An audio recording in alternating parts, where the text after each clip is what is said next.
Welcome, everybody, to Actionverse Entertainment and our flagship show, DanCast. I'm your host, Dan Thompson, and I'm joined again by Rocko Jerome, my What's up? good I'm just finishing friend my drink. of 20 plus years that we Yeah, figured out last time he was on the show. had to do the math. It's funny how And I'm that a little happened. weirded out by that, to be honest with you. But we're really Yeah, young guys, so we knew each other in kindergarten. So that's what we mean by 20 years. So yeah. don't try to figure out the math or whatever there. Yeah, don't But worry about it. how are you, Rocco? Doing good, man. Thanks for having me on again. Yeah, it was a blast. Last time you were on, I had a lot of fun. Yeah. You know your stuff, and you're just a good guy to talk to. And Well, thanks. Yeah. who better to talk Good. about movies than you? There's probably somebody. Oh yeah, there's 1,000 people, but you know you're the only one available. No, I'm teasing. I know what. Yeah, right. Let's get to the best answer. I will have perspectives on the movies that we're going to talk about. We have your ghost agents prominently displayed at the store, and one of them sold. Wow, really? Yeah, Cool. yeah. I put them up. We had the big treasuries were like kind of in these little things that hang on the wall. Yeah, And I let's pull noticed when those I was down. in your store the other day that you have an appreciation for treasuries. I do. I like that about you because some people don't, and I really don't understand that. Well, I understand it. I know why. I know why they're like that, but it's not a good. It's obsessive compulsive disorder that makes some people be like, well, I don't know what box to put it in. Put I it on a literally shelf. don't know what box to put it in. Yeah, get a shelf. Take when you get your shelf from IKEA or whatever lesser version, just don't put a middle shelf in one of them, and that's where you put your Right. stuff. They're awesome. I mean, Mine are sideways in the entertainment center it's a where good they way can to be do it. accessed pretty easily. Yeah, you can do that. It's another way to do it. I mean, the first time I got a Treasury comic, it was my birthday in grade school, and my best friend gave me, which really meant his mom gave me, one of the Christmas Marvel ones. Oh, I remember those. Yeah. And it was like, Those were a lot of fun. wow. And it was like, it had some Christmassy stuff, but then it also had the first Thing Hulk battle. It had that Wally Wood issue of Daredevil where he fights Submariner and Submariner just kicks his ass. And some cool Christmas stuff too. And it was just like, wow, like this is big and it's whatever. So really that is the dragon I've been chasing forever, So when I have these things, I just feel like it shows off the art, And It's just a fun way to display comics, honestly. yeah, dude. I had it I had a feels like Battlestar. real object, you know what I mean? That's awesome. Yeah. I had a Battlestar Galactica treasury when I was a kid. And I still have it. one. And then I've got several now, obviously, with what I do. Yeah. But I had the G.I. Joe issue 1 treasury. And I didn't know that was a thing. Yeah. Larry signed it for me. Wow. And we have a really cool Larry Hama story to talk about before we start into 83. Yeah. Tonight, well, let me back up real quick. Tonight's episode is about the movies of 1983. Considered by some to be the greatest year in genre cinema. Man, I tell you what, 83 is a decent year, but 84 I think is tops. I might have you on for 80. I might have a couple people on for 84 because that makes sense. That is a big freaking year. It's like 82 on steroids. But Larry signed my G.I. Joe #1 treasury. And I told him, I said, ever since I was a kid and had this, anytime I got sick, the only good thing about being sick, besides not going to school, was I read the G.I. Joe treasury issue #1. You like made that a personal thing that you would do. Yeah, I'd have it on my, Did you get it when you were sick? No. We found it at like Burlington Coat Factory or some, I don't know, some outlet mall, like prototype outlet mall back in the 1980s. Yeah, dude. And that's the thing too. Quick aside, I was thinking about this. Like toys and comics used to kind of show up at weird places, right? Like I remember J.C. Penney's having a table with Masters of the Universe figures on it. Well, that's where I got my first He-Man guys. Yeah, Penny's. Did you watch? You need to watch that episode because I end up kind of doing a Dusty Rhodes impersonation and I wasn't trying to. Yeah. My mom and I were at J.C. Penney's and we found them and my mom bought me He-Man, Man-at-Arms, and Skeletor. Yeah. And do you remember when Dusty Rhodes went to WWF and they paired him with he had a ring valet named Sapphire? Sapphire, yeah. I swear to God that Sapphire waited on us at JCPenney's. Sapphire. Which now knowing what a weird wrestling city Louisville is, that could quite possibly have been her. She may have but been. she's ringing us up, and she's like looking at the figures like this isn't a He-Man figure, but pretend it is. And she's just like doing her hand like this on the package. She says, "I just love them muscles on these men's. These men's work out and they fight in the fantasy. I just love these men's. They fight in the fantasy." My mom and I laughed our asses off. Yeah. On the way out, we're going down the escalator, and we're just dying laughing. And she's super sweet. And then when Dusty debuted on WWF wearing the polka dots, the dots, yeah, she also wore the dots. So. Yeah, and I was like, that's her. That's the lady from JCPenney's. And I should really research her because maybe I'll hire a PI. They made her turn heel at one point. She was like, "I don't want to do that," and they were like, "No, you have to. You work here." And she was like, "But that's not what I want to do. I don't want to do that." And I think it was like Macho. She had like an affair with $1 Million Man or something like that. Like it was something really wild like that. Storyline in real life. A maniac, like his normal. I used to love the vignettes where they would rent a limousine and $1 Million Man would have the finest clothes. Yeah, right. And it'd give him like 10 grand in cash. And he'd go to a nice restaurant in New York. To maintain kayfabe. And he would just walk in with Virgil and, like, I could buy everybody in this restaurant 10 times over. Yeah. That was like priceless, man. Good heel work. Some of the best. Oh my gosh. I used to love when the kids would dribble the basketball or do push-ups and like Virgil kicked. Oh, too bad, kid. I wanted to be one of those kids. Like I think I could hit that 10th push-up before Virgil knocked me over. Maybe get him in a drop toe hold. Like they would just never air it. Like that may have happened and they just didn't air it. You know what I mean? Some kid probably speared him. Yeah. A young Roman Reigns. Like young Roman Reigns. I bet Roman was a pretty tough child too. I bet Roman was like probably shaving at like 12. So, Roman big dude, man. Roman was probably. I have this really cool picture on my computer of Macho Man and Miss Elizabeth holding a young Roman Reigns like it was their kid. Oh, wow. Yeah, because his dad and his uncle. Yeah, one of those deals. And Hulk Hogan was really good friends with his dad. The whole Samoan thing, yeah. Anyway, we were talking about how Larry Hama. Yeah. So back to Larry Hama. So that G.I. Joe Treasury Edition #1, I'd read that and I'd always feel a little bit better. I would kind of half fall asleep during reading it. One of those feverish sleeps you have when you have a sore throat or the flu or whatever. Yeah. And then I'd wake up, wipe my brow. Okay, I didn't wrinkle the pages. Let's keep going. Yeah. And then just keep going. Get through it. Drool over the pit. Did that after have like the map of the pit? Oh my God, I used to drool over that thing. Did they put that in there? Is that? Yeah, it was in there. Yeah. Because that's the kind of thing they would put in a treasury. And I was like looking at it. I'm like, when I'm well, I'm gonna make my Joe's a pit. And I'm like sticking like my hand shaking. I'm like pointing over to my Joe's. So I could go into the backyard and dig in like a 3-foot hole that he could build a pit for your Joe's into. It'd be pretty dope. That would be pretty cool. I actually have, and I'm sure you do too, the original first issue.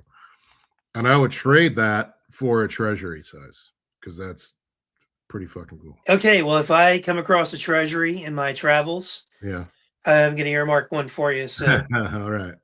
I'll have to look at the money on that. Don't worry about it.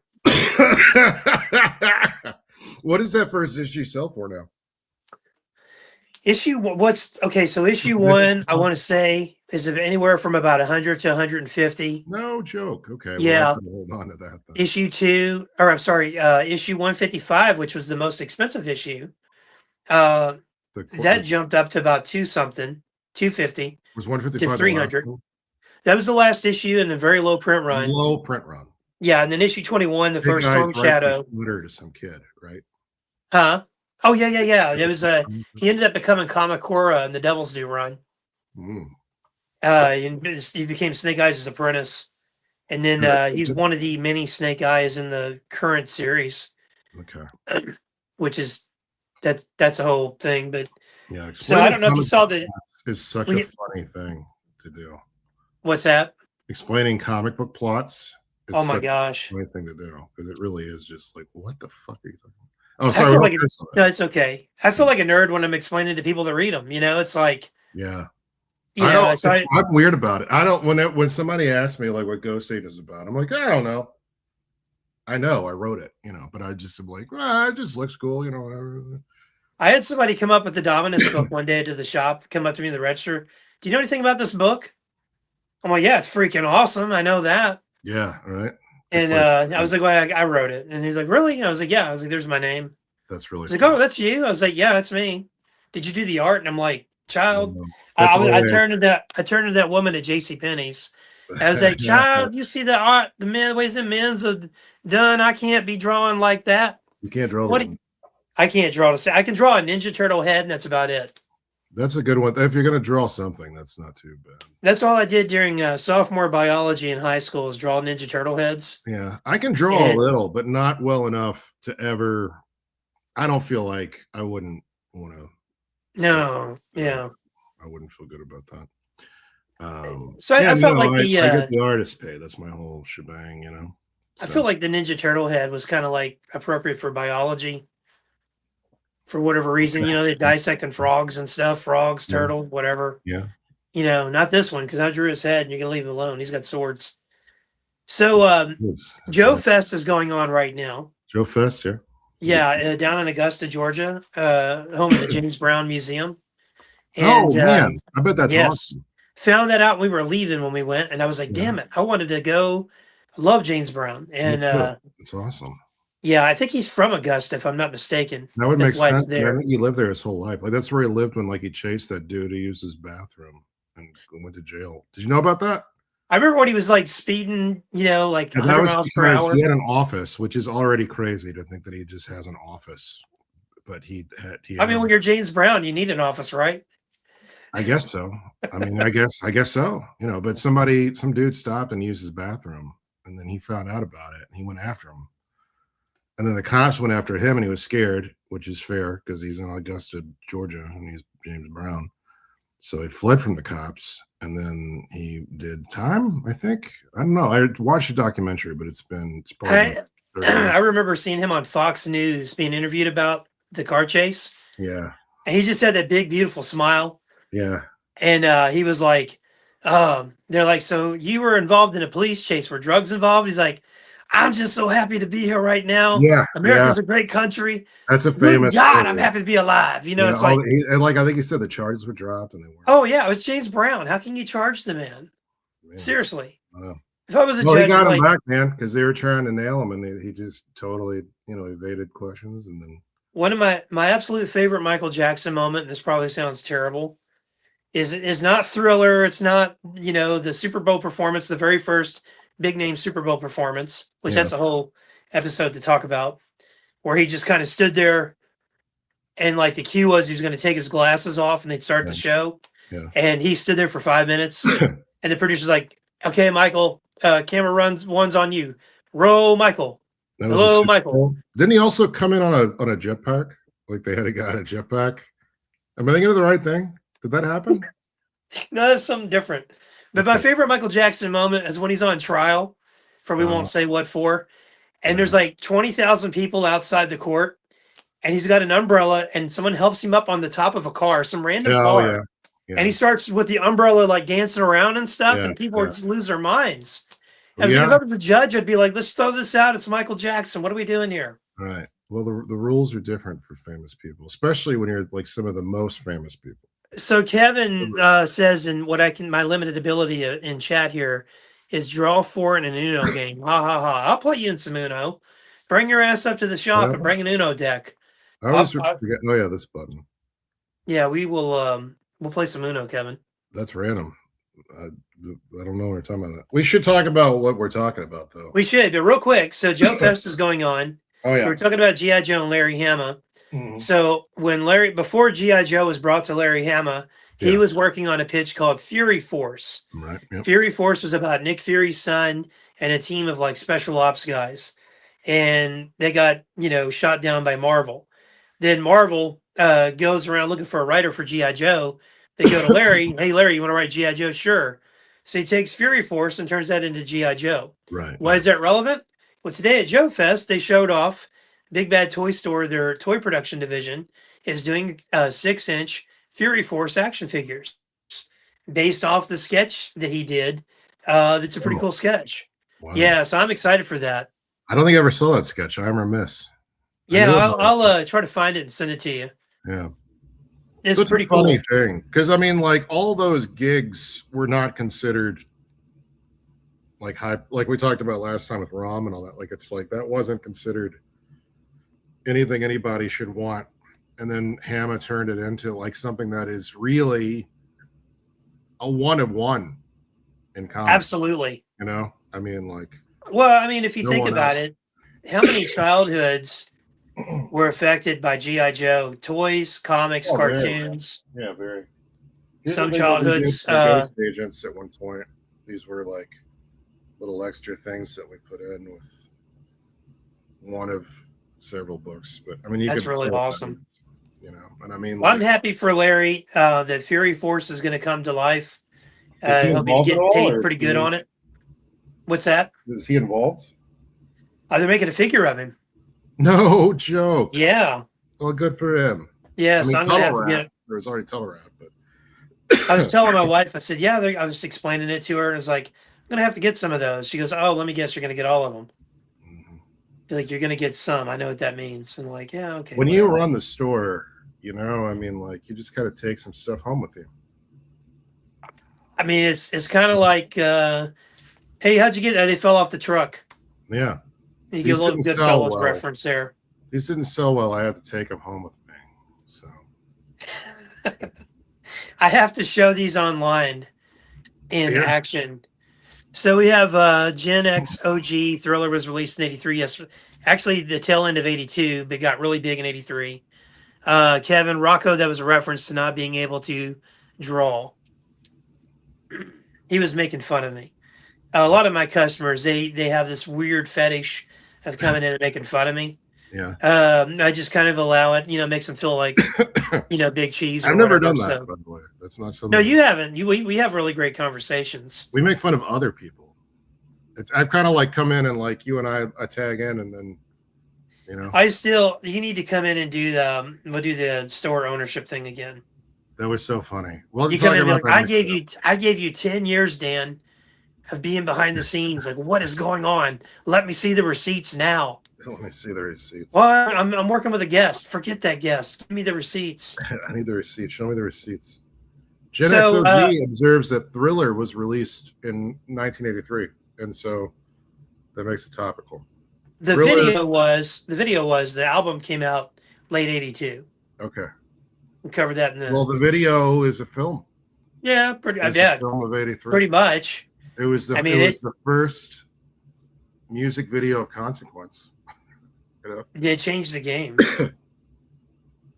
So I don't think people realize how big of a deal Michael Jackson really was. It's hard to explain. I mean, he's been gone for a number of years, which is that he was when he died. I was working at Barnes and Noble in the music department, and it was a great time to be that guy because people would come in and tell their stories and stuff. And what really occurred to me was that he was the last musician who everybody liked. Like literally not everybody, but like most people at some point liked Michael Jackson, Well, you know why we have the Super Bowls that we have now? A little bit of trivia here. I mentioned Michael earlier. He was the very first show of the big superstar halftime show. Yeah. No joke. Normally it was like marching bands and the cheerleaders would come out and dance and all that stuff. What year was that Michael Jackson? It was the first Cowboy Super Bowl in California. And so the year before in the Super Bowl, and I think it was maybe the Redskins won it. Yeah. I have to go back because it was like Redskins and like Cowboys. Doesn't matter, then Cowboys, and then doesn't matter, until the Cowboys win it this coming season. But the there was a little show called In Living Color Mm. that debuted on during the halftime of that Super During the Bowl. halftime, really? Yeah, and so 40 Wow, million people went from the that's Super a Bowl. quality move, Fox. They went from the Super Bowl to the Fox network to watch In Yeah, Living Color, yeah. and that show blew up. And Right. NFL was like, "That's never going to happen again. We're going to have Michael Jackson." So Michael Wow. Jackson was at the Super Bowl where the Cowboys won their first championship in the '90s, I didn't know any of it. and then from here on out they have the celebrities. And I'd have to say that my two favorite performances of all time is the Michael Jackson performance and Prince. Prince was awesome. Gosh, man, it rained. I mean, like seriously. Prince understood the assignment, as the kids say. I think God was like, he's about to do Purple Rain. Throw some rain down there on him. Yeah, right. That was cool. I remember what I remember about the Bruce Springsteen time was that he did like Oh my gosh, Born in USA, Thunder. It's been 17 years since Michael passed away. That's really crazy to contemplate that. Gosh, I can't even comprehend that. Yeah, it's crazy to think. Sorry, I didn't mean to cut you off there. Oh yeah, so Bruce, he did like 4 hits, and everybody was fired up, and then he said, "All right, we're gonna play a new one," and I felt like all of America sat down. I felt like I could feel all of America just going like, "Oh, a new." Well, that guy's not doing so well. He like trips and falls on stage now.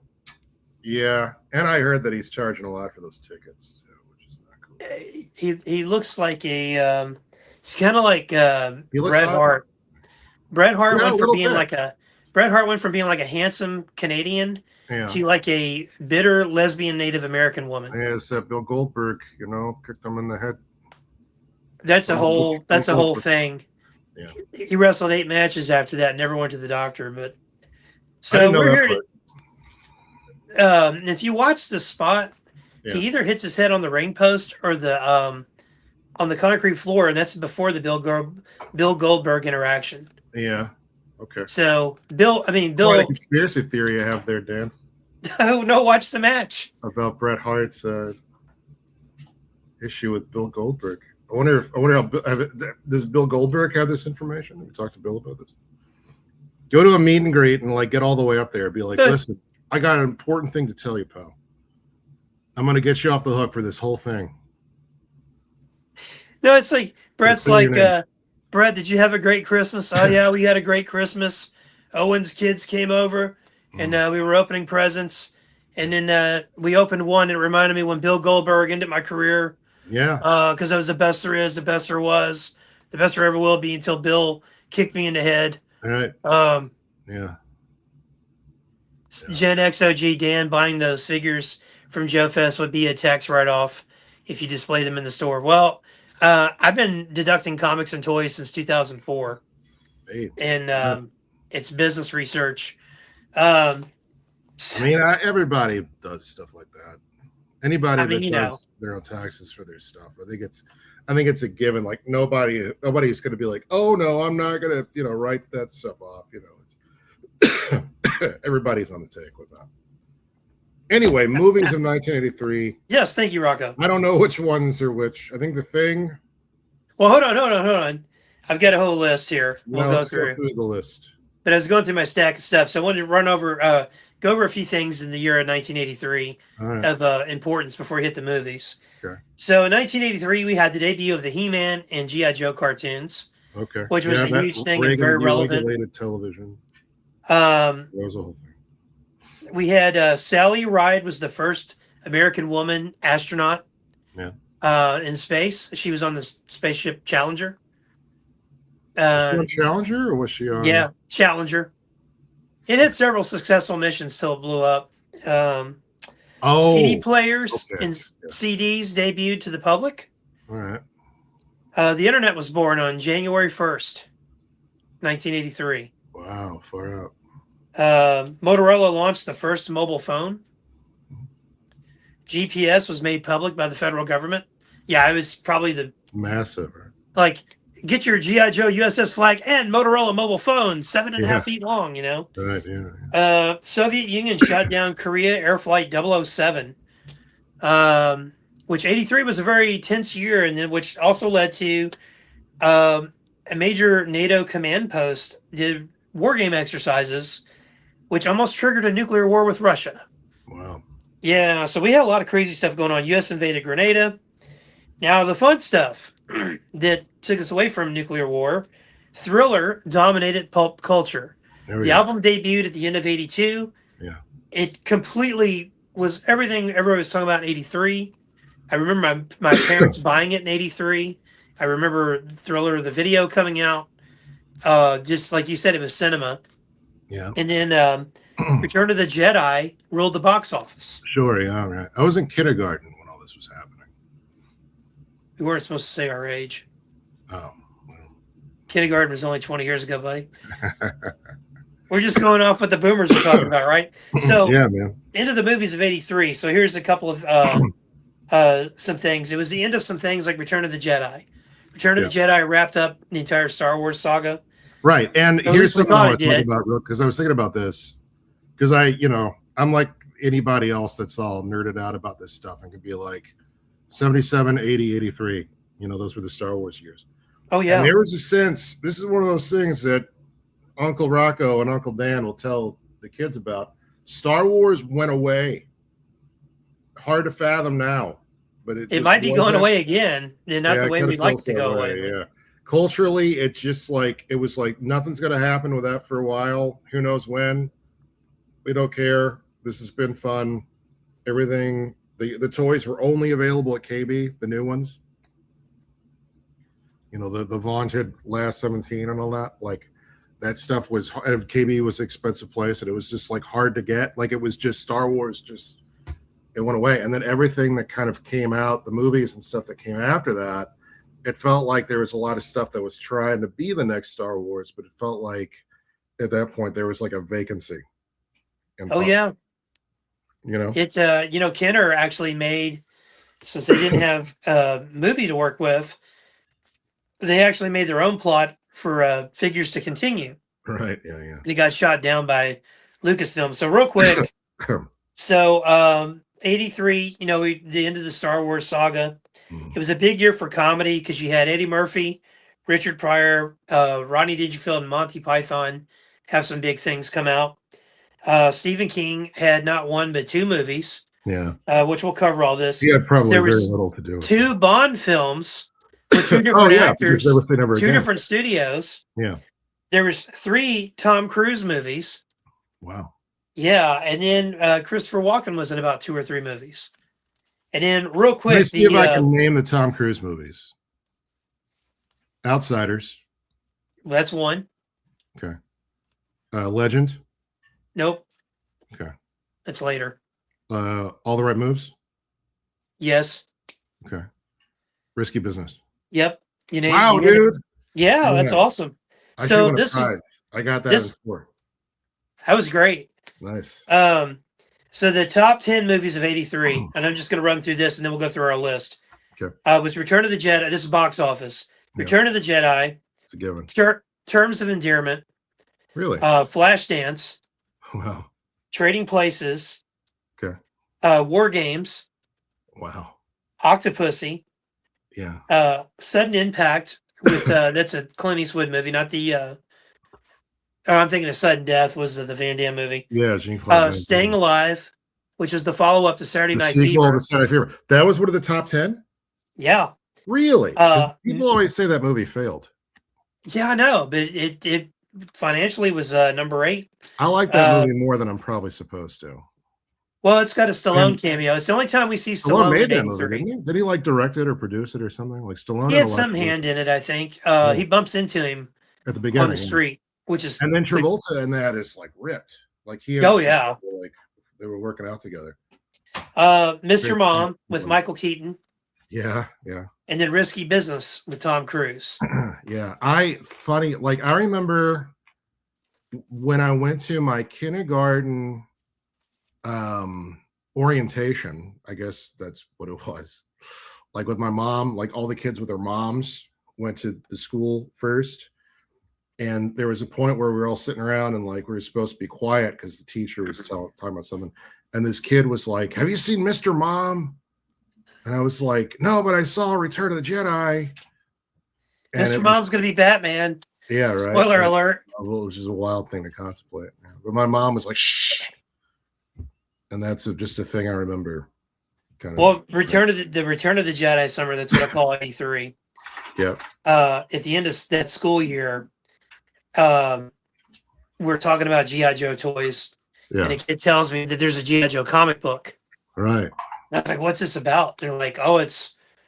Of course, I thought Larry Hagman, J.R. Ewing of Dallas. We talked about that last time. Wrote it. Yeah. In his spare time, he wrote a GI Joe. Yeah, in the off season when they were filming Dallas. Yeah. He's like, "Oh, it's about GI Joe fighting Cobra," and I was like, "Oh my god, this sounds great." Mm-hmm. So who makes it? He goes, Marvel Comics, not I remember Marvel. We talked about this last time. Yeah. So yeah, it was because of Return of the Jedi. We had a digest book. Yeah. And that had the GI Joe ad, right? Yeah. Oh man, I went and woke my mom up, brought her checkbook and a pen. I didn't know there was a digest of that Jedi comic. Yeah, it's kind of a drag because that art deserves bigger, you know. Al Williams. Oh, it was. I mean, they were putting it in everything, man. That is true. Yeah, the comic series. I'm sure there's Treasury. There's yeah, there's a Treasury of that. I think no, there's not a Treasury, but the's like a magazine size. They weren't really doing. Yeah. So somebody should do that, dude. That's a great idea. They should do a Treasury of that. Should you do a Treasury of all of them? Yeah, there is of the others. What there's not a Treasury of, because the first one was Howard Chaykin, and it's not. No, there was a Treasury of the first issue. There is, but it's Chaykin. I got it. Right. It's Chaykin. And they wanted Al Williamson, but he couldn't get out of, he had the Flash Gordon deal going. So he did Empire and Jedi. And then years later, during the Dark Horse administration, they had Williamson come and do finishes for someone else's layouts of the first Star Wars, so that you would have at least some version of Al Williamson, but it was old man Al Williamson. That's still pretty fun, though. Kind of sketchy. It was cool. Yeah, it's cool. I have it. I like how you said the Dark Horse administration. But yeah, that was what it was. When they had Star Wars, you know. Yeah, the Marvel administration was in charge of the '80s, I think. Definitely, DC Comics had Congress. Maybe right, the Independents had Supreme Court. Right. Exactly that. So we'll start off on the list of movies here. I'll name a few, and then we'll stop and talk about any of the ones you want to. Yeah. So, and I just kind of went through. I didn't go through every single movie because we'd be here till next week. No, just the topical ones, really. You know. Yeah. So, Christmas Story. Wow. Which I think that's one of those Mandela effects, because I swear that came out in '84.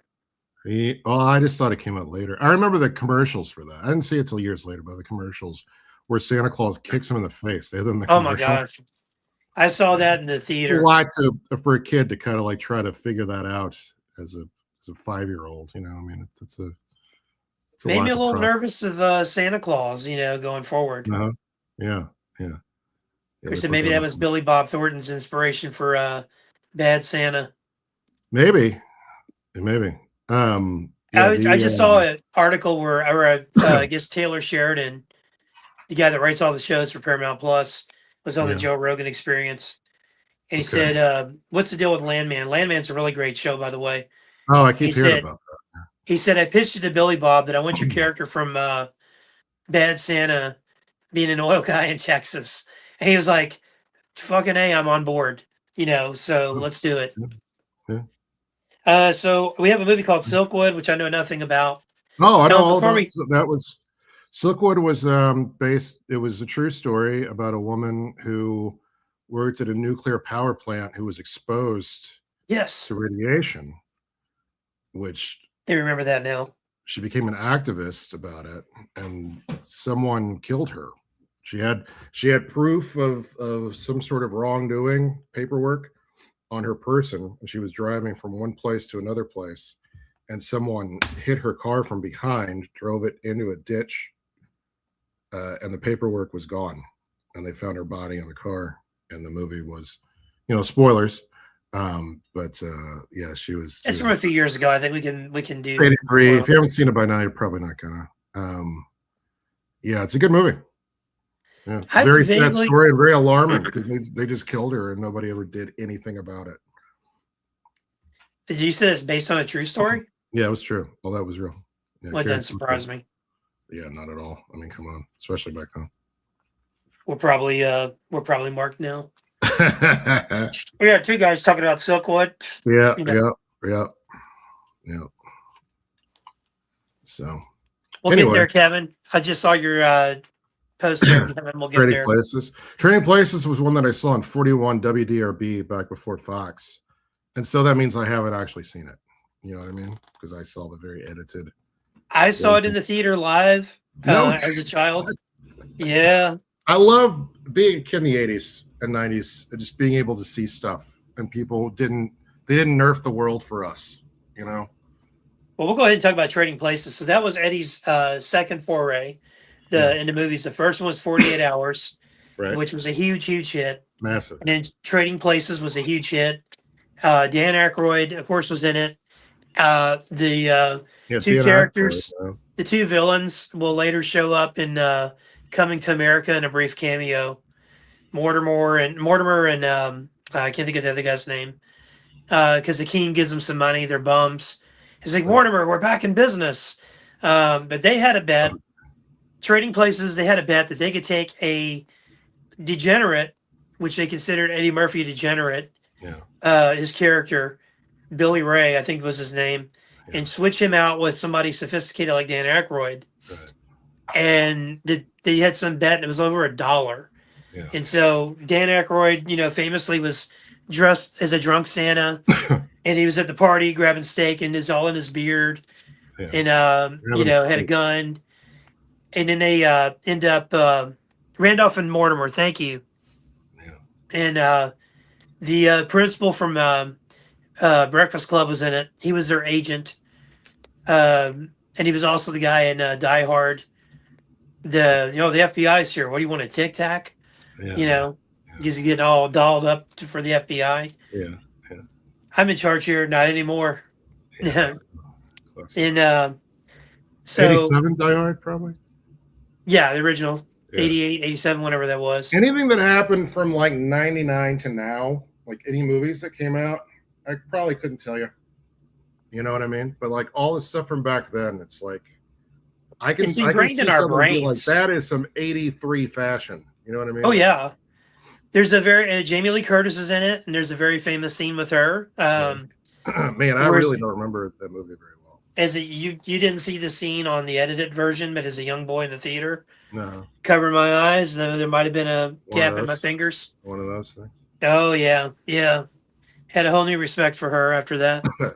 But it's a great movie. It's very funny. Eddie Murphy and Dan Aykroyd get revenge. Mortimer and Randolph, and somebody Gen X OG. They missed an opportunity for a sequel for Trading Places when Eddie's character gave them that money, or they gave him that cash in Coming to America. Because that's one of the things about the 80s that I loved, whether it's Cannonball Run, whether it's Coming to America, Brewster's Millions, which is another one of my favorite movies. You had all these different comedians in there, or there would be throwbacks. Like in Coming to America, you see Randolph and Mortimer. And then like in Cannonball Run, they would do all the blooper reel at the end of the movie. Right. I love that stuff, man. Those guys were all just having fun. Yeah, Burt Reynolds and Hal Ashby just like dicking around. Oh man, I mean, how much fun was that? Trading Places holds up after all this time. Yeah, that's the thing. Like, if you can watch a movie, and there might be bell bottoms or the fashion's different, or that you can tell who the president is or whatever. But if it still holds up, man, that's a great movie. And 48 Hours and Trading Places are two of those movies that do that. Well, and a lot of times movies, it's cool because like one of my favorite movies is Bullet. And one of the things that's so great about Bullet was that it was shot on location everywhere they went with hardly any actors. So it's like real 1968 everything. And it's, if I saw that at the time, I don't know if that would have been, that element wouldn't have made it because it would have just been like what the world already looked like outside. But when that kind of stuff, it's like Raiders of the Lost Ark when like Belloc or whatever his name is, it's like, you leave a watch in the desert. Belloc. Yeah, yeah, Belloc. For a Bad dates. 1,000 years. Yeah, Well, that's one of the that's one of the things I like about Star Trek 4 is that, when you see it yeah, or you rent it, it's like, oh, 86 was a couple of years ago, right? Back then. But now when you yeah, watch it, you're literally going back in time with the crew. yeah, And right. Yeah, yeah, yeah, it's yeah. the genius of that movie. Yeah, that's cool. But yeah, Trading Places was a huge hit. It was in the box office top 10. Yeah, Um, just a great movie. yeah, And then one of my all time favorite movies, and this is probably my favorite movie of the year, yeah. which was probably like number 11 in box office, Right. was Scarface. Yeah, that was a sleeper, right? Big time. Yeah, it came out in December, and the Yeah, critics panned quick. it. It did really well. The Yeah, critics panned it. They said it was too violent. It was a right. stereotype of Cubans. They only could film like 2 weeks in Cuba because the Cuban people were pretty up. Or I'm sorry, in Miami because the Cubans were really upset about Oh, the betrayal. yeah. So most of it was filmed in L.A. Which is pretty And wild to think they got Al Pacino to play the main guy. You know what I mean? oh, his accent was perfect, man.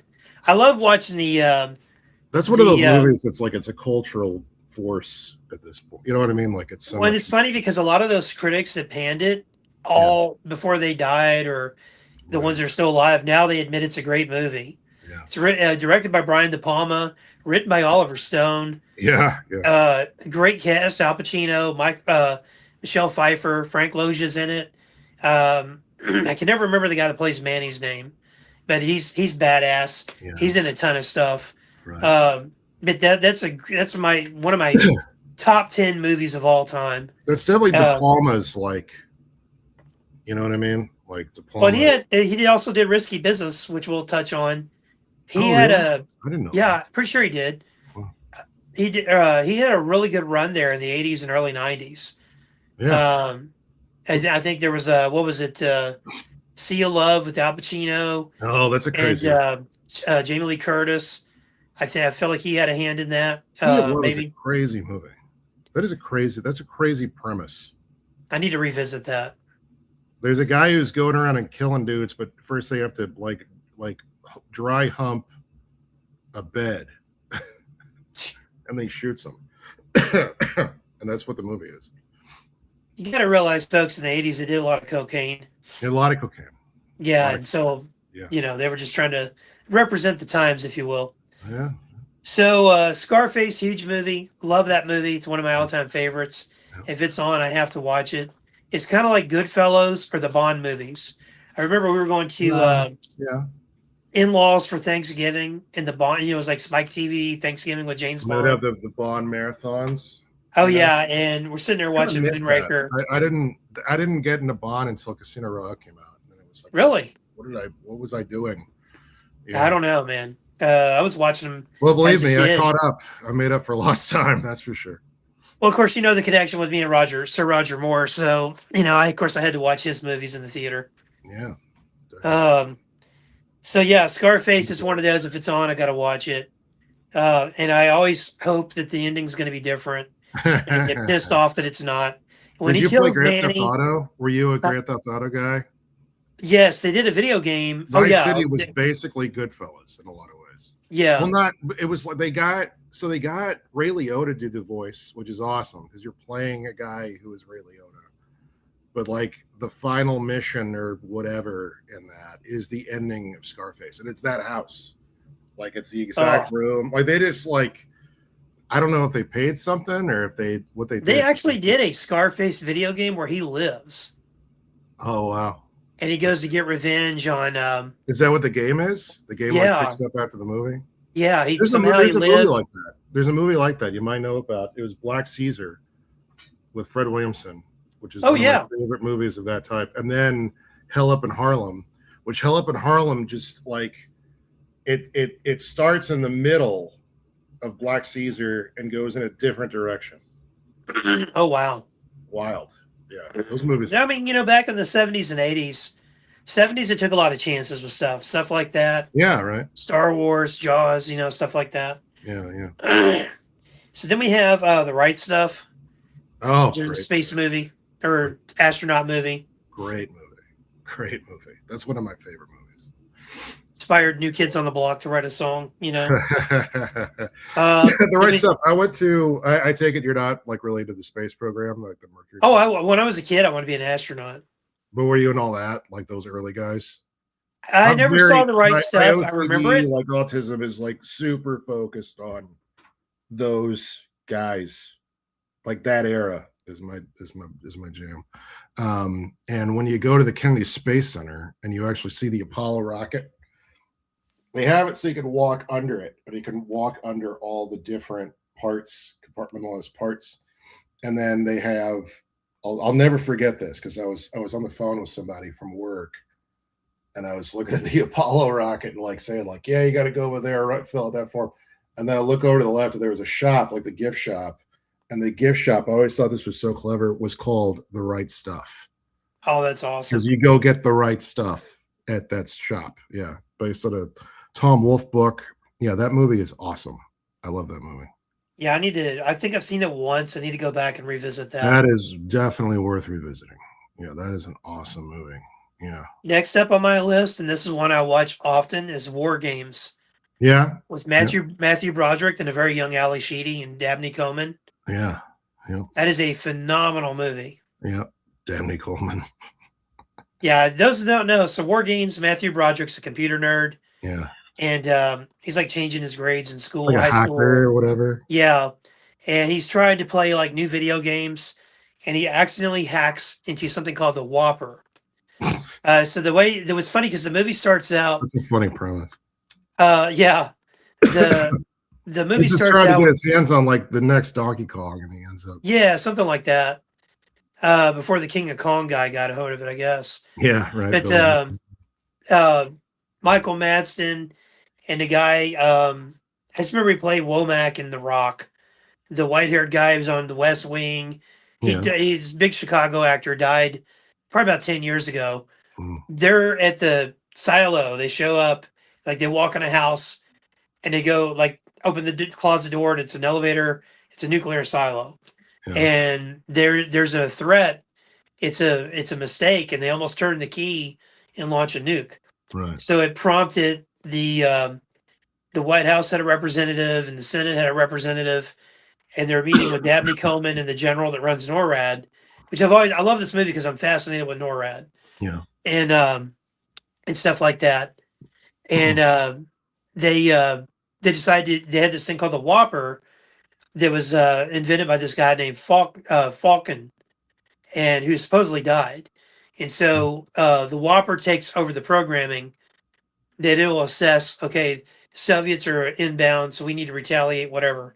So Matthew Broderick, when he's hacking, hacks into the Whopper by mistake. Yeah. And almost starts a nuclear. It sends us to DEFCON 3, I guess, or 2. Yeah. Because we think that he's playing this video game where it's like, okay, I'll be Russia, and tells Ali Sheedy you be America. Yeah. So I'm going to blow up Vegas. And they're like, we have 10 birds inbound to Vegas, or inbound to Vegas. And they're like freaking out. Messing it up, man. So he ends up getting scooped up by the FBI. They take him to NORAD. He sneaks away, figures out that the computer's name is Joshua, named after Falcon's son who had passed away. Okay. And they said that Falcon had died, but he was alive. They just had him kind of. The only thing I remember about this movie is the end. Oh, the end's great. Yeah, we're playing tic tac toe. That's like one of the great, like, to serve man as a cookbook kind of moments in a movie. Oh yeah, yeah. It's a fun movie. If you've not seen it, I highly recommend watching it. It's one of my favorite Matthew Broderick movies. Yep. Ali Sheedy's adorable in it. Dabney Coleman's his charming self, and there's a lot of different actors you'll recognize in there. Directors from. Then next up, we have a little movie called Return of the Jedi. Yeah, right. I don't know if anybody heard of that or saw it. I don't know. Yeah, it did pretty well. I really like Return of the Jedi. It might be my favorite of the three. It's got my favorite, absolute favorite's Empire. Right. I think Empire is the best of the three. But I think then Star Wars, and then Jedi. The Jedi has some really phenomenal moments in it. Yeah, dude. And I just wonder what it would have been like if David Lynch had directed that movie. So great. We talked about that last time. Yeah. Tell Incredible. that story again, because that's worth You gotta the. you gotta look up the David Lynch rendition of it to really get it. But Lucas, it was I guess Lucas had seen the Elephant Man and was like, "This is the guy for Jedi." Which is such a weird leap.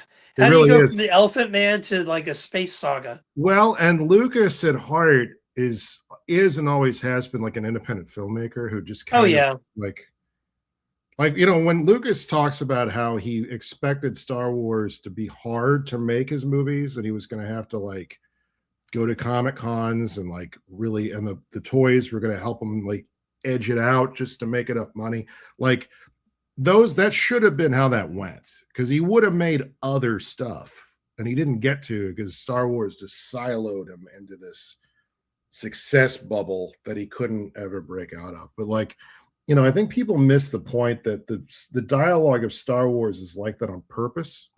If you go and watch like the Flash Gordon movie serials from the 30s, like they're like that too. Like he was doing a thing. When you watch American Graffiti, it's not like that at all. Like that wasn't like Star Wars dialogue is different. Anyway, Well, I also uh, I was kind of assessed it that that was the way people talked in movies in the 70s. Unless kind of, you're yeah, watching The Godfather. But I mean, like if you watch, yeah, sort of too, yeah, that's the way people talked in the 70s. Nobody tried yeah, to be pretentious. I mean, like you had a few people, but like everything was nobody was speaking ironic, and yeah. it was just all like, "Hey, man, the We sun's should out. do Let's a go whole out." Star Wars one. We'll do a whole Star Wars one at some point. We'll That would talk be great. because this is we'll go so deep into these waters if we don't move to the next movie from Yeah, 1980, it's true. So, Return of the Jedi, we said earlier, #1 movie of the year, which box office wise, yeah, but, wraps up the Star Wars saga. Um, yeah. which we thought that was it, and there for a while it was. It was like Chinese democracy, like it wasn't. I didn't know that there'd ever actually be any more movies. You know, Oh man, I it remember how didn't seem like excited it I was was. necessarily going to happen. Like it was like when it started to look like it really was happening. It's like wow, so really, all right. In hindsight, do you think that should have been it? Um, maybe, maybe so. You know, I really wish he would have did what he originally was going to do. And yeah, we're getting off topic. Did there was going next to be 7, 8, 9 of there his was going own. to be a 7, 8, 9 Yeah. because the original Gary Kurtz, who I credit Gary Kurtz and Marshall Lucas for the success of Star Wars. They had a lot to do with it. There's a And lot Gary of like Kurtz, fifth Beatles of Star Wars of like other people who were really important, and those are definitely two big ones. Gary Kurtz, and Irving Kushner. Yeah. Uh, Also, George Lucas's wife, who was the head editor. yeah, Marshall Lucas. Yeah, the first movie. Anyway, she. we'll do a whole Star Wars one. Yeah, we'll save that for Star Wars. We can't keep doing this. Gen X OG or Kevin says Christine was wild to me at that age. Gen X OG, it either should have been it or they should have not waited so long. Yeah, and it's crazy that he waited for CGI, and CGI sucks. When you look at the original version of those first 3 movies, the special effects still work pretty well, and all the CGI and the prequels are not good, especially on a high definition television. It looked terrible. Well, I remember when he bragged like I was able to change someone's dialogue without bringing them back in. Right. Yeah. And it's like, hey, dude, those movies should not have been that level of hit, and we shouldn't keep talking about Star Wars. Yeah, we're gonna so mark our words. This date, whatever today is in the year of our Lord, Jerome, Rocko, and I will reconvene on a Star Wars podcast. Yeah, and then we'll go all in on this. We will go total all in on the Force. All so in. After we have King of Comedy, which was a Robert De Niro movie. Yeah. With Jerry Lewis. Yeah, Jerry Lewis and Robert De Niro, Martin Scorsese film. Yeah, that was like his come down movie off of, I believe, Raging Bull. Yeah, I think you're right. He made a bunch of serious. The crazy thing about King of Comedy is that it's almost like Taxi Driver is a comedy or is a more deliberate comedy because there is some funny stuff in texture. You think Joker? The Joaquin Phoenix Joker borrows from that a little bit. borrow is one way to put it. It's basically like Taxi Driver and King Comedy. Like, and I found that like people that thought the Joker movie was like so brilliant, I would be like, "Have you seen King Comedy?" And then the answer was usually no. And it's like, okay, well, there's something important you should know, you know, right? That's what I enjoyed about the new Dune when it came out. I was like, I'm gonna kind of copy Star Wars, Desert Planet, and I'm like, yeah, that's 68, I think. yeah, got that wrong there. So we have King of Comedy. Then we have, we've already mentioned 48 Hours. Then we have the start of a legacy series here, National Lampoon's Vacation. Yeah, yeah, that's right. That makes phenomenal sense. Movie, very funny. I think that's probably. I think that's right. I know it's literally right. It's like in my head. Like that makes sense. Would you say that's Chevy Chase's standout role as Clark Griswold? Of all the, I don't know, the Christmas one, it's pretty great. You know, I love that one. But that's when he punches that moose and then he like takes the guy hostage. So maybe that one. I don't know. The Christmas one has the added bonus of being a Christmas movie, which means you can always dust it off in December. And thank God for AMC sometimes. Yeah, dude. You know, so then we have another comedy, Monty Python's Meaning of Life. Wow. Okay. That's interesting. That's another slipstream of England. Like I kind of don't think about when I was thinking about the meaning of life today, totally randomly. I don't know why, but the guy popped into my head who gets to choose how he dies, and he gets chased by those naked women until he like falls off a cliff or something. Like for some reason, I randomly thought of that. That's such a crazy, so weird. Yeah, meaning of life. Rocko's been hitting the nudist colony, so they chase him off a cliff. Right. Yeah, that might be my favorite of those. So was that? Am I right in saying that was kind of the final? Life of Brian, I think, was the last one. Was that like maybe 85-ish? Or is that later? Maybe 87. Okay. Definitely 80s. So then one you mentioned earlier, The Outsiders. Yeah. Our first of our Tom Cruise trilogy, directed by Francis Ford Coppola. Has a lot of guys in it. Patrick Swayze, Matt Damon, Thomas Ian Griffin, Ralph Macchio. Very... Well, hell, he's probably 50 back then. Yeah. He's one of those guys that never looks his age. He's Pony Boy in that. Yeah. I love Outsiders. Outsiders, there was this interesting thing that Coppola was doing in his fucking and his freaking madness of Francis Ford Coppola, in which he got into this groove where he wanted to make movies that were exactly like the book. Because people would always make a movie of a book and take liberties. Oh, yeah. The script of Outsiders, Rumblefish, which is the same author, S.E. Hinton. Well, that's on my list, too. Yeah. Did that come out that year, too, in 83? Yeah. He put those both out in 83. Yeah. Coppola is a madman. I'm truly. But then also... I think after Godfather 1 and 2, he felt very empowered. Yeah. I guess so. And just, I guess so. I mean, it's funny that it took him so many years to make Apocalypse Now, and then he's just like knocking them out, But his version of The Great Gatsby, each one of those, like if you read the book and you read the script, it's the same, and like the things that happen in the movies are exactly what happens in the book. I appreciate that. Three really good books, so that helps. I appreciate that. Yeah, no, it's great. I didn't realize he did The Great Gatsby. I have to. Yeah, with Redford. Yeah. Oh, that's right. Yeah. Now, I remember the movie. I just realized I didn't know he was the director. Yeah. So then we have Uncommon Valor. Did you ever see that? Heard of that. I only have seen it. Gene Hackman puts together a team to rescue POWs in Vietnam. Patrick Swayze's in it. Another Patrick Swayze movie. Nice. Minor role. POW stuff. That's cool. And then, of course, the next year, in 84, we'd have Missing in Action with Chuck Norris. So we have The Year of Living Dangerously with Mel Gibson and Sigourney Weaver. Okay. Oh. I remember ads for that. Never saw it, but I remember ads for it. Yeah. You're a little older than me, so you'll be able to remember that stuff maybe a little better than me. Rocko was in kindergarten. I was in first grade. That's what he means by that. We have Terms of Endearment. Yeah. That was one of the big ones. Yeah. That was a weeper, as they call them back then. That was a movie that people would go to, and just it would destroy them emotionally. It's And they kind of like, already knew going can I in. go sit by myself and watch Return of the Jedi or War Games while you're all doing this? Yeah, right. Oh While you're God, I just crying realized I about saw War whatever. Games in the theater too. Terms of Endearment has one of the most truthful scenes in it ever. This isn't a spoiler. Everybody knows that Deborah Winger gets sick and dies. She has like a really tough relationship with Shirley MacLaine, who is her mother, and she gets some terminal illness and she dies. I don't even know if they specify what it is, but she has a long runway before she leaves the mortal coil. But there's a part where she's in the hospital and she's got her two boys, and it's going to be like the last time that she's going to see her two boys because she's about to die. And one of the boys is being a real little brat, little piece of crap, being a jerk.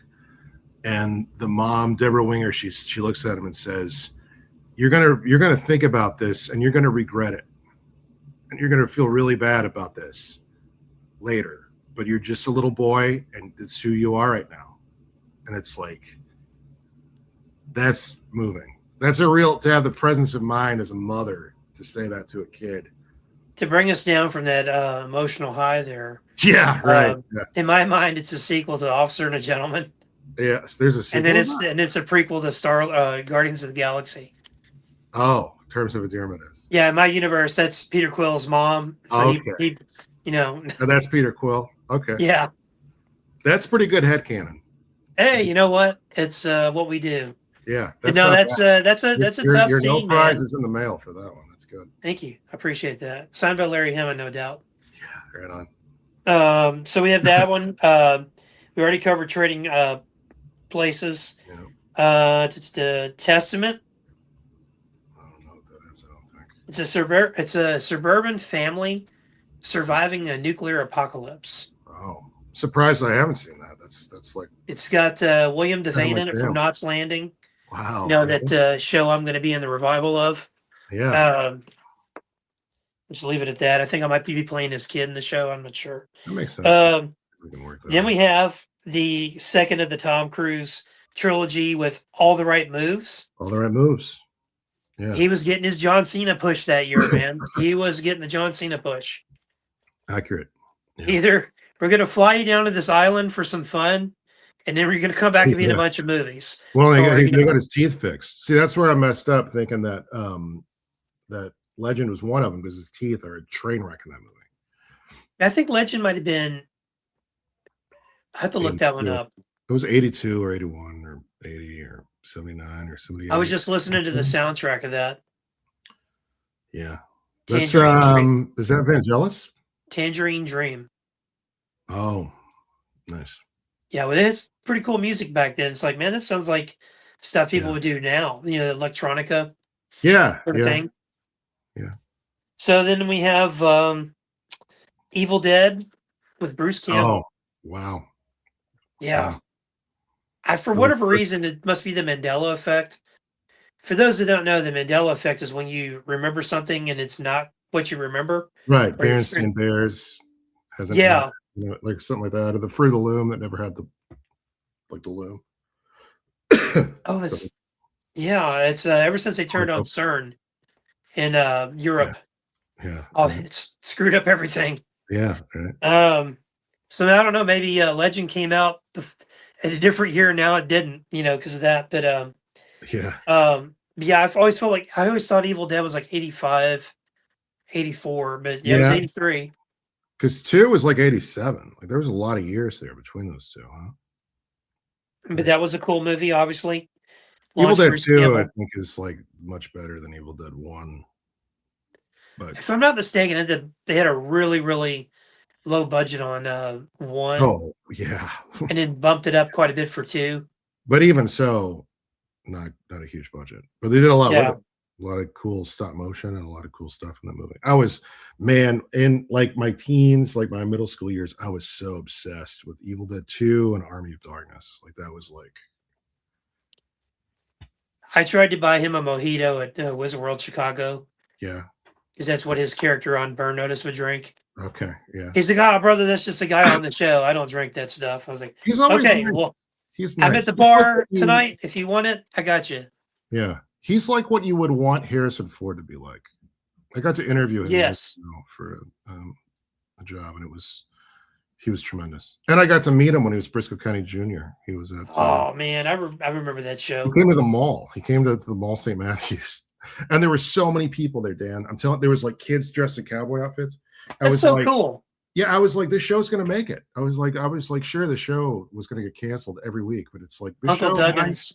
Uncle Duggins would probably explain why that didn't happen. Well, I mean, it was expensive, and it was a western in the '90s. So it They got just a would have whole waited a few season. years. It got a whole season. There was like it didn't get canceled in the middle, and they got to pay off the storyline, and it felt like the people that made it knew that they were going to get one and done out of that. So that would be a fun one to rewatch if I Yeah, I think that would be. Yeah, I remember the ads for it. I don't think I ever really watched it it was in real cool. time. It was good. Yeah. The ones I remember watching on the fledgling Fox network was 21 Jump Street Right. and Werewolf. Oh yeah, Werewolf. Werewolf was dope. Werewolf. Yeah, Werewolf. Yeah. And then War of the Worlds. Oh yeah, I do remember that. Yeah. Because it had Fox is only on 2 nights. Remember that? It was on Thursdays and Fridays, and no other nights to start. Oh, that's right. Yeah. And then they got Saturdays. Yeah, they like kudzu. It slowly and took over all those EHF stations. Yeah, War of the Worlds had the one guy from Predator. I think it had the guy that ended up being in Terminator 2. The black gentleman that worked at Cyberdyne. I can't think of his name. I might be wrong on that, but it had not the. I don't know. Poncho. Poncho was from Predator. Okay. It was in it, and then the guy that was played Dusty Farlow in Dallas was the lead actor. I don't remember. I just remember he didn't sleep normal. He slept 1 hour every 4 hours. Okay. And I was in high school, and I was like, I think I want to try that. It does not work. That sounds like a path to madness, basically. Yeah, or alien domination that you got to fight. One or the other. Yeah. So after that, we've got Under Fire with Nick Nolte, where he's a reporter in war-torn Nicaragua. Okay. Yeah, when I was a kid, I was like, yeah, I have no interest in that. Where's War Games, Return of the Jedi? I don't want to see this. Yeah, as a kid, you're not going to get jazzed by that. Tender Mercies with Robert Duvall. Okay, that's a great movie. That's a great movie. Another great classic Robert Duvall movie. Yeah. Top level Duvall movie, I'll say. Did we have Sleepaway Camp? Oh, you know about that? I vaguely. That's a crazy movie. That has one of the craziest endings ever, and I'm not going to spoil it. Yeah, Sleepaway Camp is a wild ending. I don't know about the rest of the movie, but the ending of that. And I tell you, it was a very weird year for horror movies. Yeah, because they were kind of. Would you consider Evil Dead a horror movie, or just kind of? Well, yeah. I mean, yeah, that was what they were doing. Like it wasn't. They weren't making. I mean, yeah, I know it's horror, but I mean, like in the same vein as like a Friday the 13th, all that stuff. Halloween. I think of all that stuff as being like a lot of what was happening there, and Sam Raimi always talks about this, and Campbell does too, if you get him on the subject. But it's like those guys didn't necessarily want to make horror movies, but like exploitation movies was like the kind of movie you could make if you were young and broke, right? So like a lot of things would get in that horror category that were kind of not necessarily because the people that were making them had aspirations to do bigger things. You know what I mean? I always thought more like fantasy, horror, adventure. What is? The Evil Dead. I mean, well, I mean, it's a monster movie. It's in a cabin in the woods when there's spooky. Now, Army of Darkness. I'm sorry, getting those mixed up. Yeah, when you get there, but Evil Dead, you're just like in the woods with a haunted cabin and all that stuff. You know what I mean? But like case in point, though. But I mean, they were already probably thinking about like getting Army of Darkness. Like, how do we get out of this? How do we get out of this? Break out of this genre and do other stuff. You know what I mean? Oh, yeah. Yeah. So next up, we have Blue Thunder with Roy Schreider. Oh, Roy Schreider. What a guy. I love Roy Schreider. Like another year or two later, we'd have Airwolf. Yeah. And Yeah. then ABC had Blue Thunder. They made it a TV show. It was a movie, but then they made it a TV show. And Dana Um, Carvey was in one of those, wasn't he? who? Dana Carvey was like in one of Oh, those I think he was in the TV show. the TV show. Yeah. Yeah, that's So funny. so. It was a big year for Stephen King. So we have Cujo. Yeah. Yeah. Cujo was in that, which didn't really trust dogs after that. Yeah. Then we have a movie called Bad Boys, and not the Yeah. Will Smith Martin Lawrence movie. This one's got No. Sean Penn, Sean the original Penn. Bad Boy. Yeah. And it was about like kids and the boys in the reform school or whatever. That's a wild movie. Yeah, and he's had such a career. Now, then we get to the third of the Tom Cruise trilogy. It's Yeah. probably the most famous movie of that year in his early career until Top Gun, Risky Business. Right. It's a great movie. Rebecca De Mornay. Ooh. Yeah. Just remember the underwear sliding in great the. movie. That's kind of like the movie is kind of like the and I guess Ferris Bueller was later. Ferris Bueller was almost like the soft version of Risky. It's so funny. I was just thinking the same thing. You know what I mean? Yeah. It's like this is what this guy would really get into. He would become a young pimp, is what he would do if he really had the weekend off or whatever. Yeah, yeah, and that was where Tom Cruise he danced around his underwear and his work shirt or whatever it was and his socks. Yeah. If you ever see like the MGM movie ride, if you go watch old clips of that at Disney, Yeah. Oh yeah, I it's remember. now that. gone. Yeah, That was one of the movie clips Yeah. they'd always show. I remember that. That was a cool ride. Yeah. Oh, I remember loved that it. They had aliens in that too. And I Oh, remember that Ripley- I was. We were going through. I Yes. think it was the western scenes. You this? see John Wayne over here and Clint Eastwood over there, Yeah, and then you go in this room. It's like black, and you see I hate stars. that And I'm those like, rides just don't exist anymore. You know what I mean? Like, we go in this room and it's black, and you see stars out the window. It's like, could it be? And the door opens up. It's like, yeah, T-minus 9 minutes till explosion. right. And you see an animatronic of Ripley, Yeah, and then they had it where an alien would come through the wall at Yep. you or drop down. right. Yeah, And I was prepared. My young self was prepared to punch that thing. yeah. That Probably was get his such a kick great out ride. of Disney, but I'm sure on YouTube somebody has like an old. Oh yeah, you can. I've watched him on Yeah. YouTube. It's fun. One of these, yeah. So He goes through the whole movie ride. It's fun. I'll probably. So then we have the Dead Zone. Yeah, it's a great movie. Oh yeah, USA made a TV show out of that years Did it? later. Good Christopher Walken movie. Yeah, the Christopher Walken, one of his multiple movies this And then year. the show had what's his face? Teen From Breakfast Club and Dark Knight. Anthony Michael Dave- Hall. Yes. He I bought bet me. whoever cast him in that had to fight hard for that. I bet because he was not remembered as being anybody that could carry Christopher Walken's shoes. Oh man, You know what I'm saying? Like he that's- bought me and my buddy a drink at Wizard World Chicago up at the Oh, bar. that's nice. I think he was kind of hitting on some lady, and he's like, "Yeah, fuck it, everybody around for everybody." Wow. I was like, "Man, I loved you in Dark Knight. You're going to be in the next one." He's like, "I hope so." Yeah. I was like, "Yeah, you were phenomenal as a reporter." That's good of him to talk to you. You know. He was cool. Yeah. We weren't trying to get in his game, Yeah. Some people would be like, "Oh, excuse me, what was Judd Nelson like?" Right. He was the voice of Hot Rod. Like, Yeah. I don't know what a hot rod is, kid. Just get away from me. That's funny that he would. That's a good answer. That's a good like Hollywood. I hope so. That's a good, like, cool regular guy. He's an all right fella. Answer to that question. You know what I mean? Well, it was weird because we were at the bar ordering drinks Yeah. for ourselves and for some others, which they were like, "Where were you guys?" They're like, "Man, we were hanging out with Anthony Michael Hall." I'm sorry. And he just happened to be next to us, and there was like something I said or my buddy said that we were laughing. He turned. He's like, "That's pretty damn funny." Oh. He's like, "This is drinks for these guys too." And I'm like, "Hey, I'm Dan Thompson." He's like, "Anthony Michael Hall." I'm like, "Yeah, I know who you are." I was like, "Man, I love you. Love your movies. You're a cool guy, and loved you in Dark Knight." He's like, "Oh, thanks, brother. I appreciate that." Yeah. And we just sat and talked like men. It wasn't all like, Yeah. "Oh, what was the Joker like?" Yeah, or, they don't want to talk about. They just want to be a normal person. I feel Oh yeah. We're- like.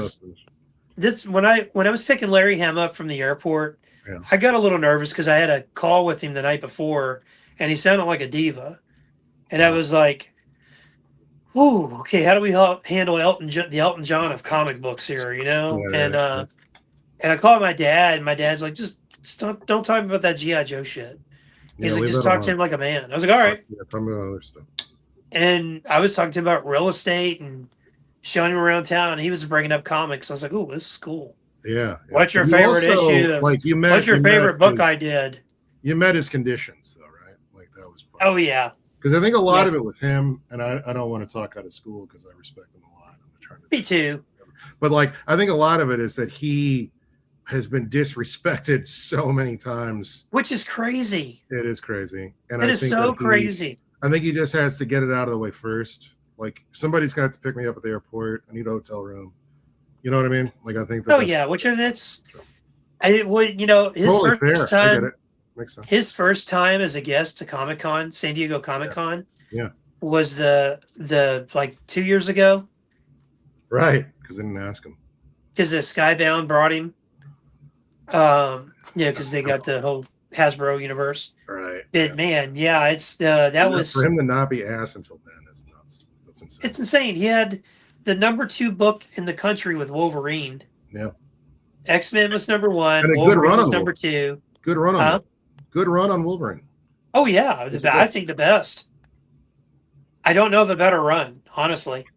Are we including like Barry Windsor Smith with Weapon X? That's not really a run, though. That's its own little self-contained. Yeah, I'd almost call that like a mini series. Yeah, it's accurate. In and a that way. was a Marvel Comics Presents. So yeah. Kudos for you knowing that. Yeah. Yeah, he had, I was telling someone this the other day that the indirect and direct market kind of flipped. Mm-hmm. It used to be the direct market, which we are now.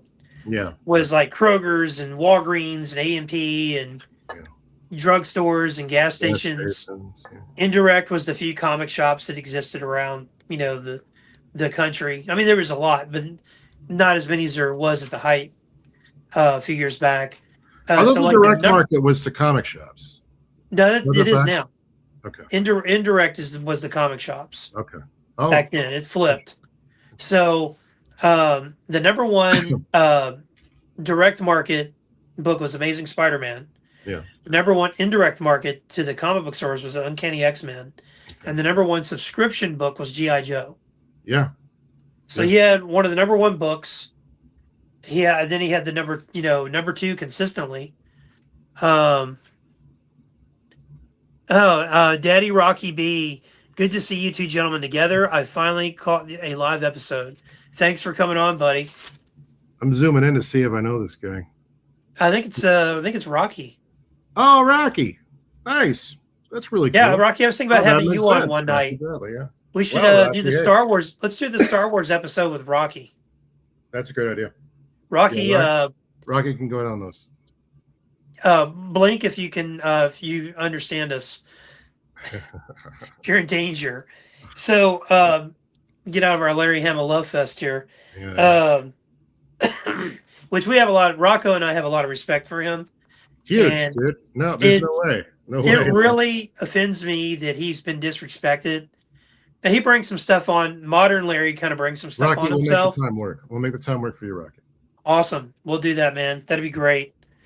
But yeah, he was like a lot of Ghost Agents was based on me trying to do my own Larry Hama because I started getting super into. We may have talked about this last time. I'll make it quick. Like Cotswold, G.I. Joe Elite, which makes all the clothes and accessories. Yeah. For 12-inch figures. I got really into getting like old 12-inch Joes and like repops of those, and then doing all sorts of cool stuff to gear them out with that.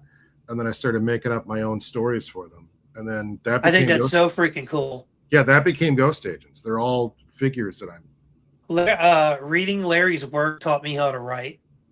Yeah, it makes sense. I'd say him, Roger Stern, Walt Simonson, and probably John Byrne. Yeah, that makes sense. So you're reading you got the new X-Men thing? Yes, I mean, it's pretty good so far. It is cool, liking right? it. Yeah. I think it's so cool they did that. Apparently, it's funny Marvel, they call it fan fiction. Even he calls it. It's like everything else is fan fiction. It's it's like it's John Byrne doing X-Men. Like, apparently, Marvel couldn't afford to pay him. Yeah, so they had to go through the Abrams route. Abrams makes such great stuff. That's like all really I do. buy. It's like Abrams books. Abrams Yeah, they do some really nice. Chris Ryle is Yeah, doing a pretty good job running that operation. it's awesome. Yeah. So this is probably so then we have Twilight Zone the movie, which I think is more Oh, known for people getting killed on the well, set yeah, loaded, loaded. than the actual Yeah, the movie. thing that I always think about with that is when you watch, what was his name? John, director. Oh, He also directed Thriller. What a year he had. Rocky, what John, what's the last name of the guy? G.I. Joe is the first comic Rocky picked up on a semi-regular basis. Landis, John John Landis. Landis. Thank you, Rocky.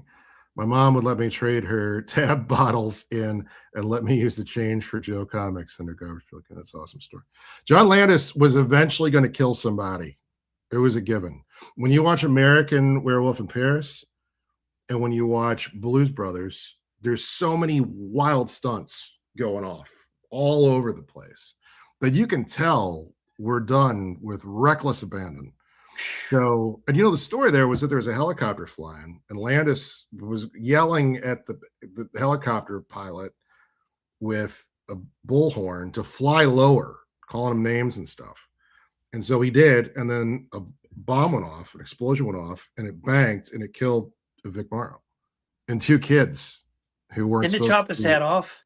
Yeah, chopped them up. Yeah, Jeez, man, yeah, that's they were thoroughly butchered by it. And then and it was cocaine driven with Landis. And then Jennifer Jason Leigh was Morrow's daughter, and she to this day is like furious at John Landis apparently.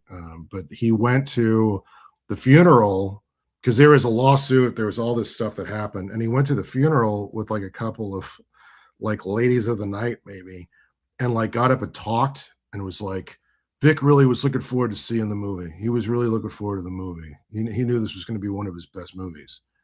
And it's like, get this guy out of here. Like, what? Yeah, Landis is not a good dude at all, but made some cool movies. read the room, man. Read the room. Yeah, yeah. Don't Gosh. read the cocaine up your nose. You know what I mean? Anyway, yeah, that still manages to be a pretty cool movie. The Twilight Zone movie. Then we kind of in the same zone, if you will, Videodrome. Yeah, yeah, that's a wild. Is that one. Christopher Walken? No, that's no. he was in. Oh, what is his name? He's such a good actor, such a good character actor. I can't. Hey, Rocky, what's the guy's name in Videodrome? Yeah, right. He was also Roy Cohn in Citizen Cone, and he was also in Casino. And he's a great actor. The Videodrome is directed by Carpenter, or not Carpenter. Who did The Fly?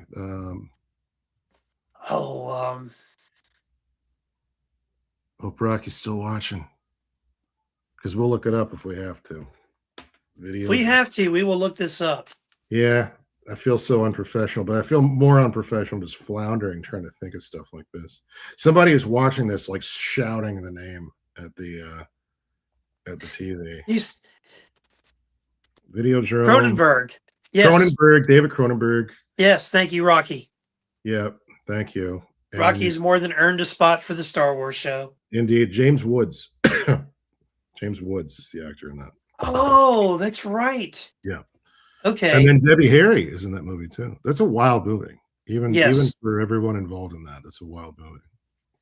It was kind of getting back into that thing I said about the 70s being experimental with movies. Yeah. There's a little bit of that in 83. Yeah. Definitely, yeah. So then we have The Big Chill, which was one of the other kind of grown-up movies. Movie more than I probably. That movie gets a lot of hate. A lot of like hatred of boomers gets kind of like focused on that. One thing about that is I'm a big music guy and a big Motown guy, especially. That movie codified what the main Motown hits were. Like every oldies channel in America played the Big Chill soundtrack almost with no other Motown. Because that's the whole movie. The whole movie is outside of what's her face playing that you can't always get what you want on an organ at the beginning of that movie. The whole every song in the movie is Motown. Yeah, I love stuff like that. I like that movie. I'm probably not supposed to, but Now you mentioned this one earlier, the Rumblefish with Matt Dillon. yeah, I can't believe Outsiders and Rumblefish came out the same year. That's really crazy. It's wild. Yeah, Then we have Rumblefish is crazier, but I need to see that again because I don't. I just kind of remember images from that. yeah, it's the brothers living in the brothers' shadow. It's like gangs and Yeah, stuff. it's Rusty James, and it's and he's that actor. God, um, uh, damn, can't think of his name. But then Mickey Rourke is the older brother, and Oh, he's Matt Dillon, he's motorcycle boy. Matt Dillon and Mickey Rourke. Matt Dillon and yeah, and Mickey Rourke is motorcycle boy. Now, have you ever seen a movie called Local Hero? It sounds familiar. I never saw it either. I just put it on the list, hoping you know something about it. Yeah, that was a good bias, unfortunately. Then we have a movie called Valley Girl with some guy named Nick Cage. Oh, you ever heard of him? That's Nicolas Cage classic right there. Oh yeah, turns out, yeah. What a career he's had. I love Nick Cage, man. One of my favorite Nick Cage moments. It's much like the Michael Jackson moment. Mm-hmm. He's running around Prague filming Ghost Rider 2, and he's drunk off his ass. Yeah, and he's like punching cars. Screaming, it's all about honor. It's all about honor, man. Whoa. It's all about honor. He's just punching cars. Yeah. Alarms are going off. The Prague police are like, whoa, wait a minute. And he's like, it's all about honor, man. I haven't seen that. I've seen the clip look it up. Vince Neil gets all mad. They like had a all-night bender, and somebody asked for Nicolas Cage's autograph, and Vince Neil like goes into a blind rage because they didn't ask for him, and Nicolas Cage like holds him down. You haven't seen that one? That's funny that there's like wild Nicolas. Like I've seen that a million times, and I haven't seen the one you're talking. I didn't even know about the one you're talking about. So yeah, it was when they were filming the ill-fated Ghost Rider 2. Did that ever come out? I didn't even know that came out. It was a thing. Yeah, I think it did. Wow. Yeah, it was. Okay. Pre-MCU. Yeah. Then we have Sudden Impact, which continues the Dirty Harry series. Yeah. Which that was a good one. Sure, I saw that at some point. I think we all have. Then we have Flashdance. Right. Which I remember, like, even like little girls had those shirts. Oh, yeah. Like those shirts with like the off-the-shoulder thing. I just remember that damn song. It's like stuck in my head. Well, in the scene where she dumps water on herself. I don't know that I've even seen that movie, but I know that. I know about that. Yeah. And she like takes her bra off without taking her shirt off at some point too. I always thought that was a pretty neat magic trick that women can do. Yeah, that's true. It is. That movie is kind of like, that's like a very MTV influenced movie. You know what I mean? Like they really were, MTV. Yeah, they were like kind of getting that new wave 80s. Yeah, 100%. Kind of, plus you had Fame. The TV show was going. That's another one, yeah. So it's kind of like, playing off that a bit. Yeah. Fame was a movie too. Yeah. 82, I believe. That makes sense. So then I looked this one up, and this sounded really interesting to me.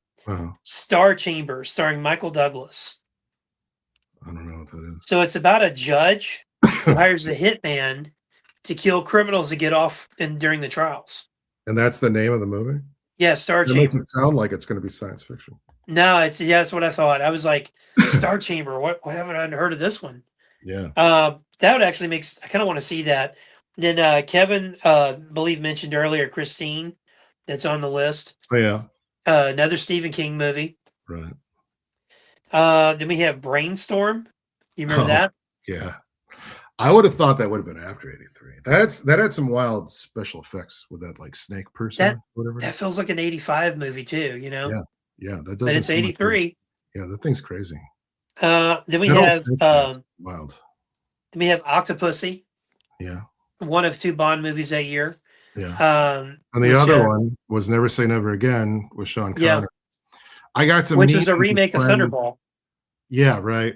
I got to meet and befriend Lana Wood, who was at SpyCon, and there weren't many people that went, and I was the host of 2 discussions with Lana Wood for a very small audience because there weren't that many people there.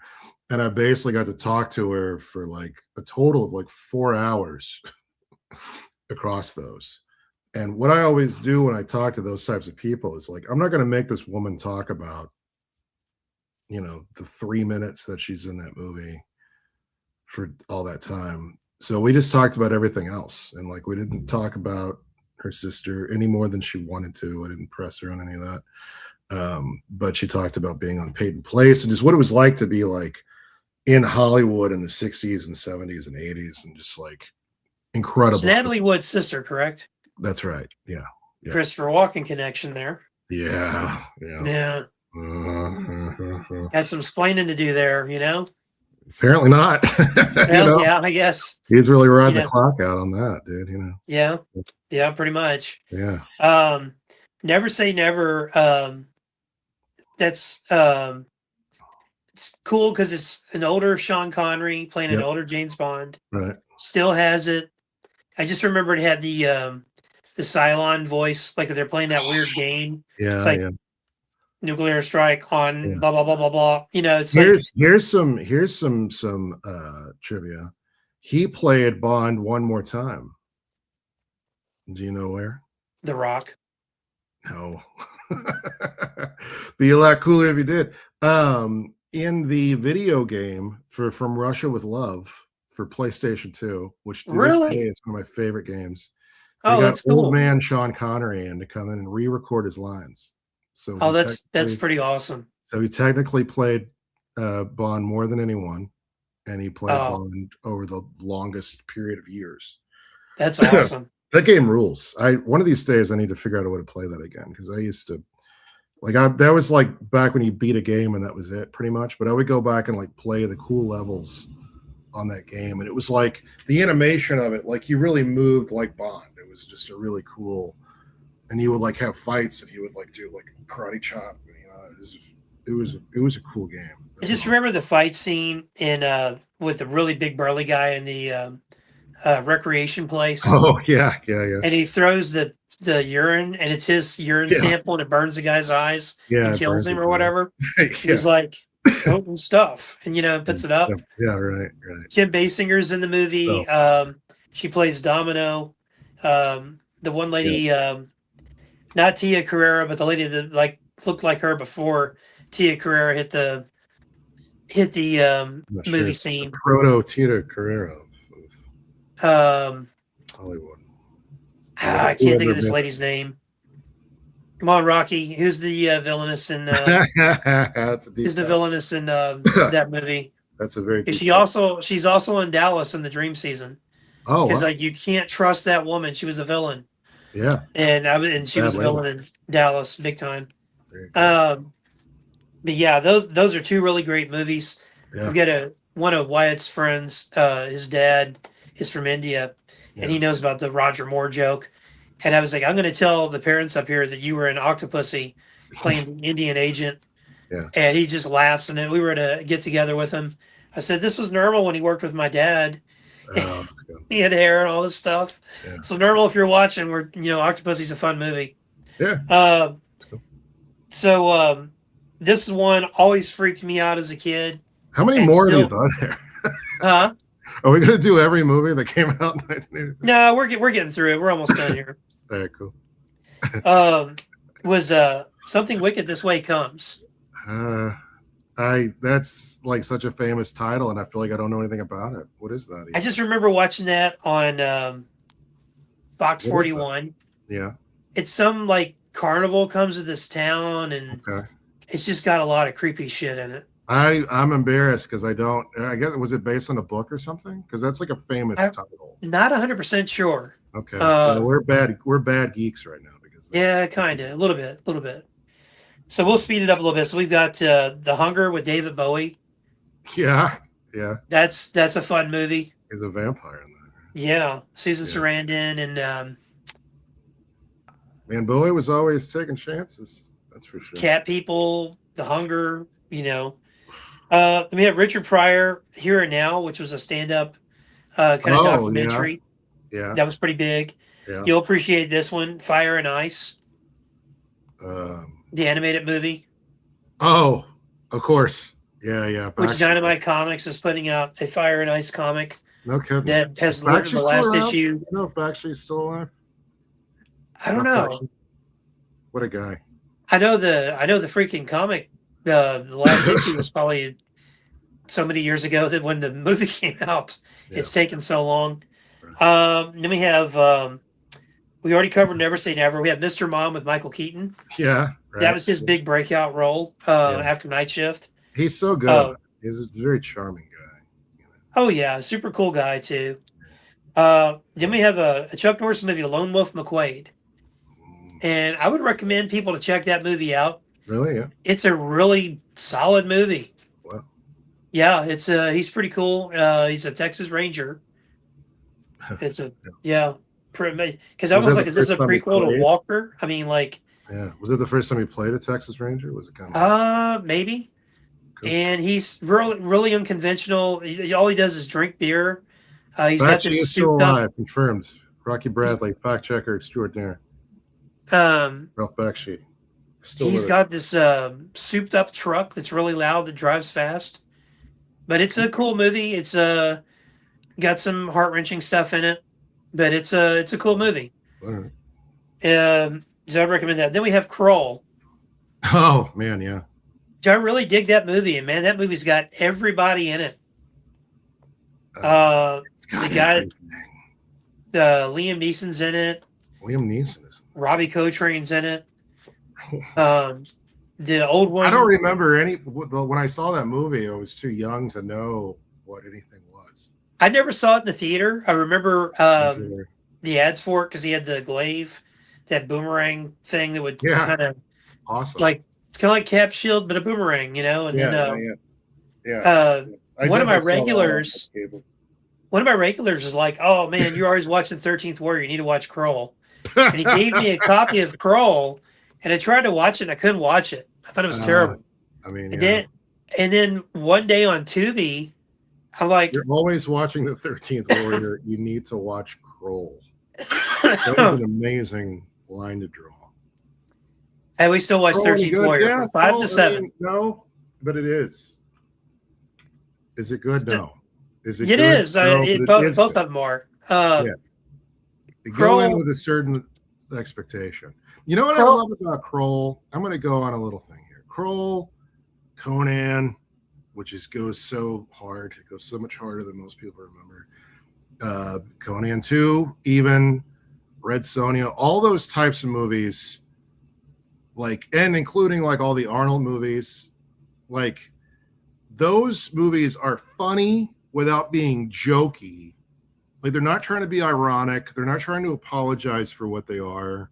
They're awesome at the same time that they're ridiculous, and they just are what they are. And those movies, just like nobody seems to be able to make those anymore. Like it feels like everything has to be a joke now. If you try that, you know. I think And I'm really bummed about that. I think it's too bad.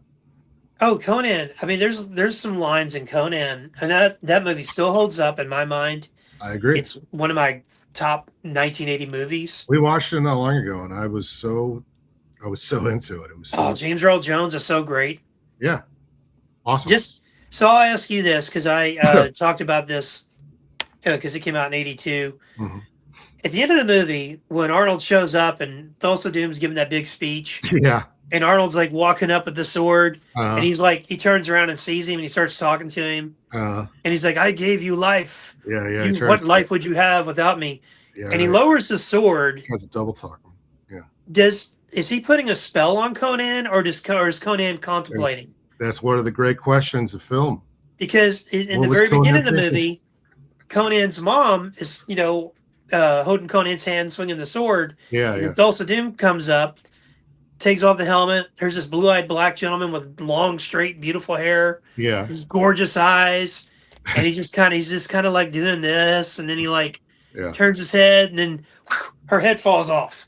Yeah. And she lowers the sword. Yeah. Because she's just kind of like mesmerized. It's a callback, man. It's good filmmaking.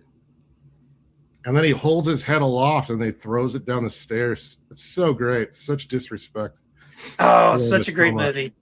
Yeah, there's So the Samurai Jack creator is doing a Conan cartoon. I'm so excited about that. I don't know if you've Me seen too. Primal, but Tartakovsky's Primal. Have you seen those? I've not seen that. Oh, they're so good. And each one is like 15 minutes long, so it's so easy to watch them. But Samurai Jack was just a phenomenal cartoon. awesome. So is his Star Wars. So is Yep. his Powerpuff Girls. I mean, like everything he works on is awesome. Did he do Powerpuff Girls? I thought he did. I mean, that kind of tracks, but Yeah. He also did a great Luke Cage comic that Marvel put out in 2000 somewhere. oh yeah, I kind of remember. Oh, speaking of Luke Cage, I meant to say that with Nick Cage. Nick Cage's screen name, Cage, Yeah, is named after Luke Cage. after Luke Cage, because he's actually Coppola callback. Yeah, and he's a huge comic book guy. Yeah, he had Action One at some point. I think he had one. Yeah. And he had to sell it. So going back to Kroll real quick. Yeah. I felt bad because I couldn't get into it. And then about 4 or 5 years later, I'm like, I got to find something to watch. I can only watch Raw Deal so many times.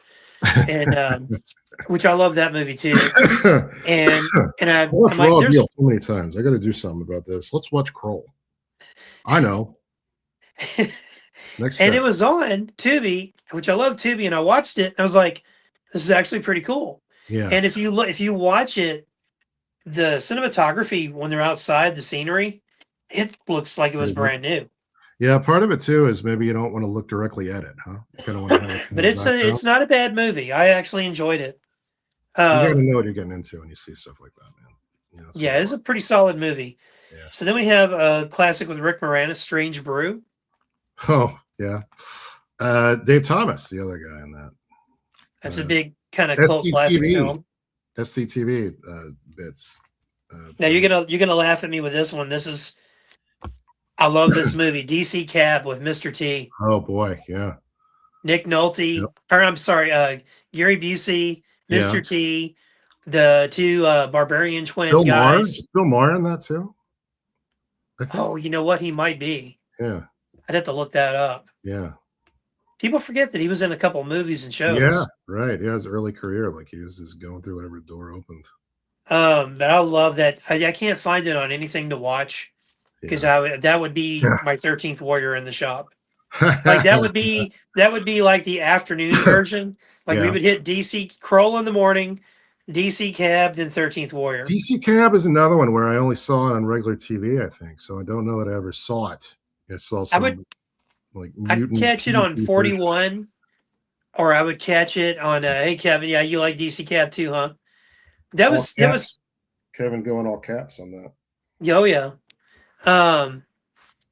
DC Cab was kind of right when Mr. T was starting to hit it because of Rocky, and then the A-Team and all that.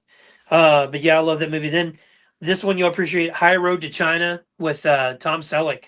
I never saw that. I don't even know what that is.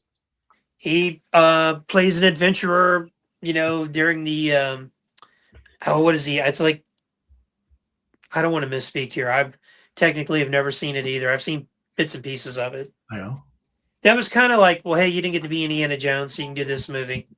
Yeah, maybe poor guy, right, dude? I mean, people that don't know about that, he was gonna be Indiana Jones. I think he would have been phenomenal. He would have been, but he couldn't get out of the deal with Magnum, and they didn't get to do it. It wasn't going to do Magnum. It's just they couldn't. The filming was in the summer, right, for Indy, and they couldn't do it because of the Magnum filming. Yeah, right. And I think it kind of worked out. That like Steranko early stuff.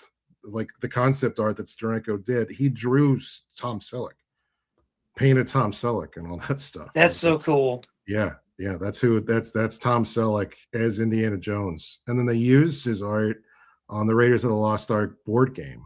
So like there is stuff out there that's basically Tom Selleck as Indiana Jones. Well, a lot of people say Chip and Dale's Rescue Rangers. Yeah, that Chip is dressed like Indy and Dale's dressed like Magnum. Right. So that could have all been one dude. Made sense. In another world, in another universe. Same so we'll just go over a few of these real quick. Hercules with Lou Ferrigno. Never saw it. Yeah. I remember it. Rough. That's really rough. This is a very depressing one. The Day After. Yeah, I was just talking to somebody about that earlier today. And it's so ironic that the war. So we've had Cold War. like 2 or 3 movies that involve nuclear war, Yeah. War Games the day after, and then that one about the family. Yeah. Day And after in real though. life, because of a NATO military exercise, Right. we almost go to a nuclear war. Well, yeah, the jitters are real. And it's funny because like I'll talk to people that are a little younger and they're like, you didn't know. And it's like, no, we did. There was always this sort of, you could just kind of feel it. You could just overhear conversations or see stuff on the news Oh yeah, that you weren't really supposed to, you know. build I ups and remember it the day after. The day after flipped people out, man. They had to put on they had to have special like call centers for people to call and I talk to a remember that. therapist. And I get chills thinking about it. After the showing of it, they had a thing where it's Carl Sagan and some hawk, like some just like lunatic, like military dude. It was just like, we need to bomb him first. Like I would like something out of like Dr. Strangelove. And it was like a town hall kind of a situation. And there was somebody who asked, like, well, don't we need to have more bombs than them?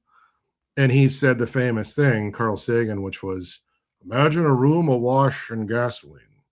The man across from you wants to kill you. He has 17 matches. You have 5. What difference does it make?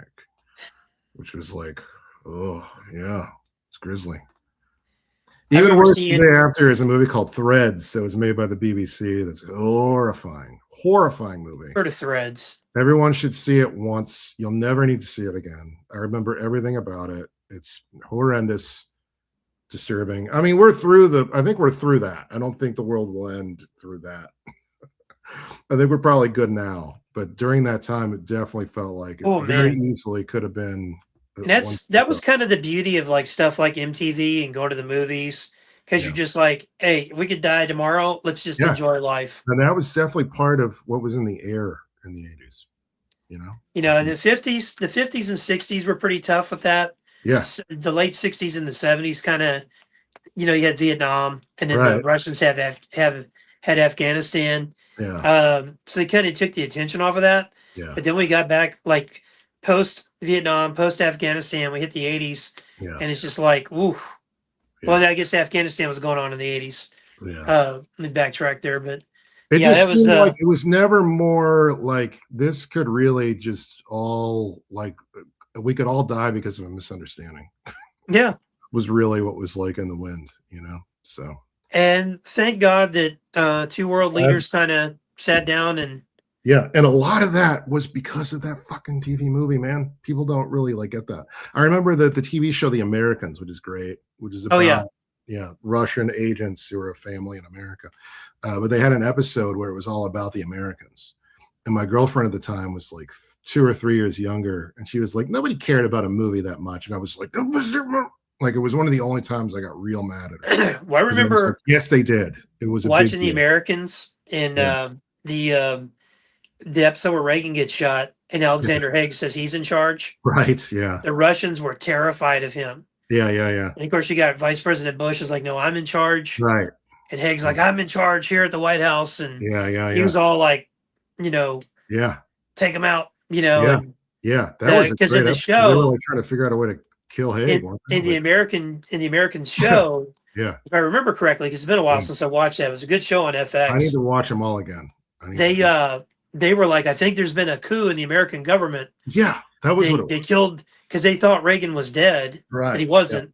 Yeah. But the characters, and they were like, Reagan's dead, and the Secretary of State's taken over, and he's not, he's more gung ho than Reagan, and and the spycraft is like, go over to this tree and like go underneath this rock and pick up this note. And the note was a great show, man. Yeah, right, like all that like hole and corner like spycraft. Yeah, that show ruled. That was a great show. Speaking of a movie, that day after really that messed with me too. But then another one, Adam, the story about Adam Walsh, the missing kid. Oh. That that was hard to watch, dude. And like being a little hard to go to Sears. For anybody here in Louisville, Ann Gottlieb was a little girl who was a Russian kid who got disappeared, and it's like all the details that are known, so grisly. There was an anniversary of that, and it was then it was so bizarre to see Mitch McConnell as Yeah. the county attorney. Yeah. It was like, Yeah. Weird. and Yeah, there's the that's scary turtle. shit. That was the whole thing, man. Is like we were, and my mom was pretty young too, and like she was. I remember one time we were at like Walgreens or someplace, and my mom, I think my mom was like talking to a farm. Remember when the pharmacist was like up high for those They places? always are for some reason. Yeah, not anymore at the ones I go to. I miss that. Like you could talk up to the pharmacist up in the thing. But my Do you aunt, need drugs from me, young man? yeah, right, right. But my Yes, aunt please. came up and she was like, "Here, come with me." And I was like, "No, mom's not gonna like that." But I did it because I thought maybe she knew something my mom didn't about the pharmacist or whatever. And she was like playing a trick on my mom. And I still don't know if it was like a joke or if my aunt was trying to be like, look what can happen to you. It was probably more that Oh, because that's what my mom's older sister, but she was furious and she like stormed us out of the Walgreens or whatever. Yeah, because I think my aunt was trying to show my mom, like, look what can happen. You need to talk to this kid a little bit more. But it was my aunt. I didn't think my aunt was going to do anything nefarious.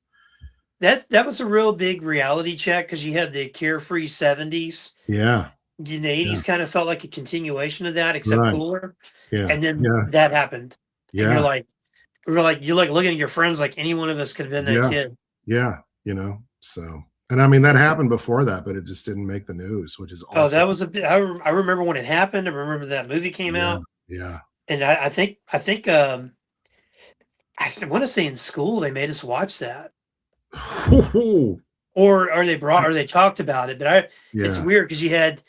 I mean, damn man, it's like they were trying to terrify children, yeah. and maybe I we need to remember revise the horror thing on the '80s. here's a crazy story. That stuff was all like, and that still to this day. Like, if I one of my great fears in life is that I'll be someplace where a kid gets captured and I didn't do anything, or I didn't know, or I wasn't paying attention.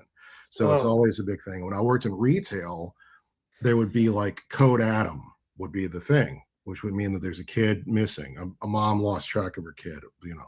And the thing you'd always do is if you saw someone or someone was claiming a kid was their kid, it's always like you ask the shoes because shoes are like the last thing that people tend to notice. So it's like, oh, blue Nikes, and it's like, no, it's not, you know. So whatever. But anyway, there was one time where it was Christmas time, we had Christmas help, and I was on the phone with a customer, and it came over Code Adam, and the girl who was like the temporary help, I was like, watch the gates, Code Adam, and she was like, and I'm like, yeah, it looks like we might be able to order. And I was like, watch the gate for kids. Look out if there's kids that look. Yeah, it looks like it's $18.99. We could probably have it in like 2 weeks. And she kept like, no, and I was like, Adam Walsh was a little boy. They never found his head. I need you to watch the gates and make sure no one is kidnapping a kid. And she's just like, okay, let me just go over here and you know.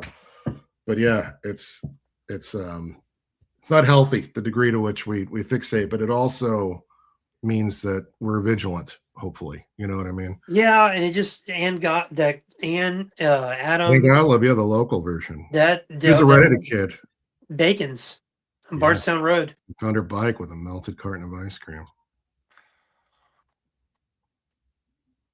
There's also a lot of morbid stuff that happened in the 80s that we were aware of as kids that maybe previous generations weren't. Like the earlier thing about Vic Morrow, like I knew all about that. The first thing I ever knew about Vic Morrow was that he got chopped up by a helicopter, you know, or like, well, Challenger, you know, there was like just a Oh, lot of like, there was always like stuff going on that was like really dark and bad. And the imminent nuclear war that never happened, luckily. well, I think that's why when people freak out about stuff in the world today, we'll just say because I want to stay out of like politics and social stuff. Uh-huh. I'm just like it'll be all right tomorrow. Yeah, we They're lived like, what do through. you don't understand? You don't understand because this Yeah, is happening. I'm like, yeah. bro, we lived with the threat of global annihilation every day, Right. Well, and it or helped that being the news kidnapped came at on. Bacon's, or Yeah. The being local news came on at 6, and the national news came on at 6:30, and then Entertainment Tonight came on and PM Magazine, and then you know, different strokes. So it was just like, you know, you didn't have you're gonna get through patience. it. Like, yeah, you would see the most horrific stuff on the news, and they would just move on to the next story, and there was no It's you like, had no look, opportunity to like hyperfixate or they hear like grab some someone of these else younger develop kids their and own be like, theories look, about man, it. they kidnapped a girl at Bacon's. The shuttle Yeah, blew up. The yeah, day after it came out, yeah, and there was a code atom and yeah, nuclear war. But yeah. we watched different strokes. So chill We out. watch different strokes. Yeah, the new Prince video. So be quiet. Yeah, all right. Everything's gonna be Yeah. fine. They'd have a So very real quick, special episode where, yeah. we'll go through a couple real quick. All right. Rock and Rule. It was an animated movie. Do you remember that? No.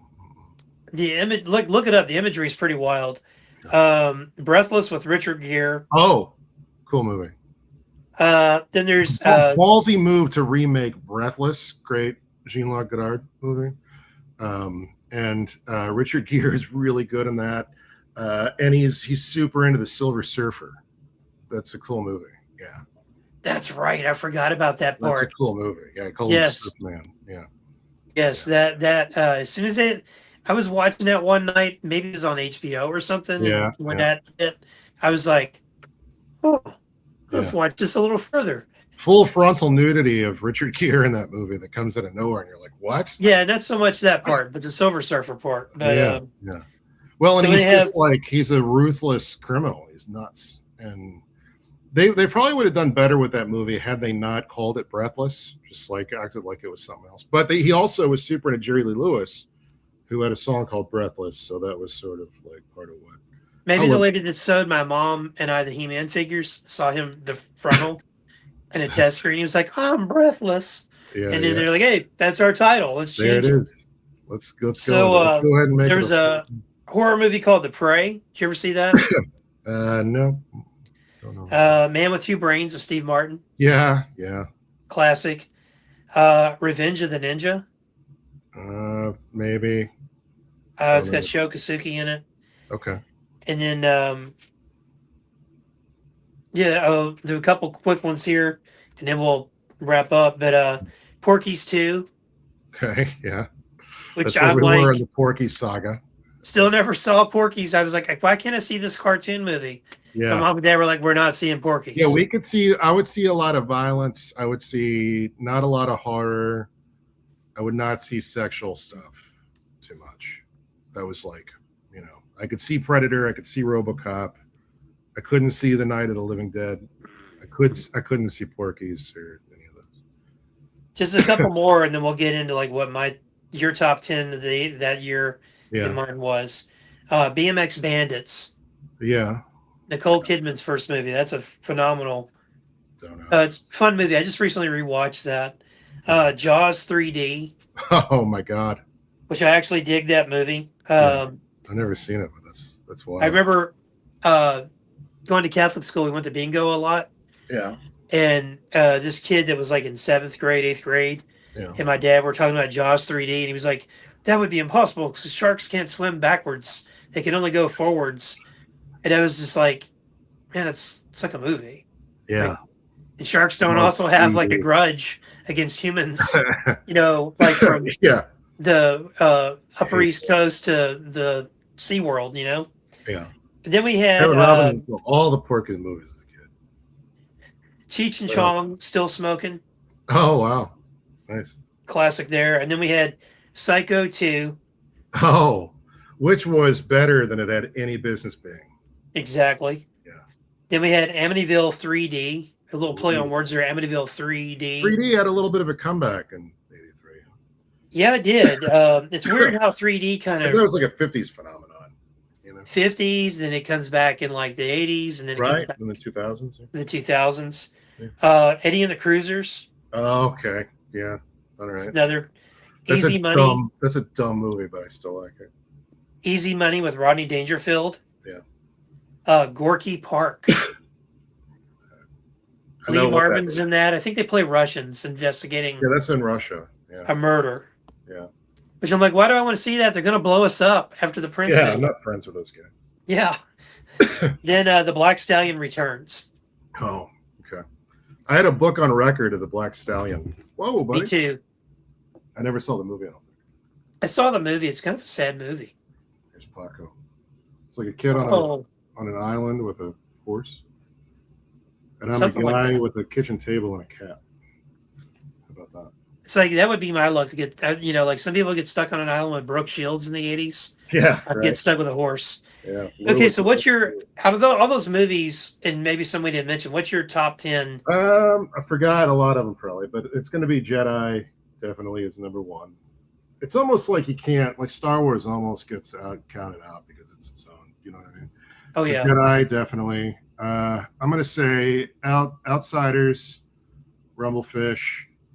Um, Probably the day after because um, Risky Business also.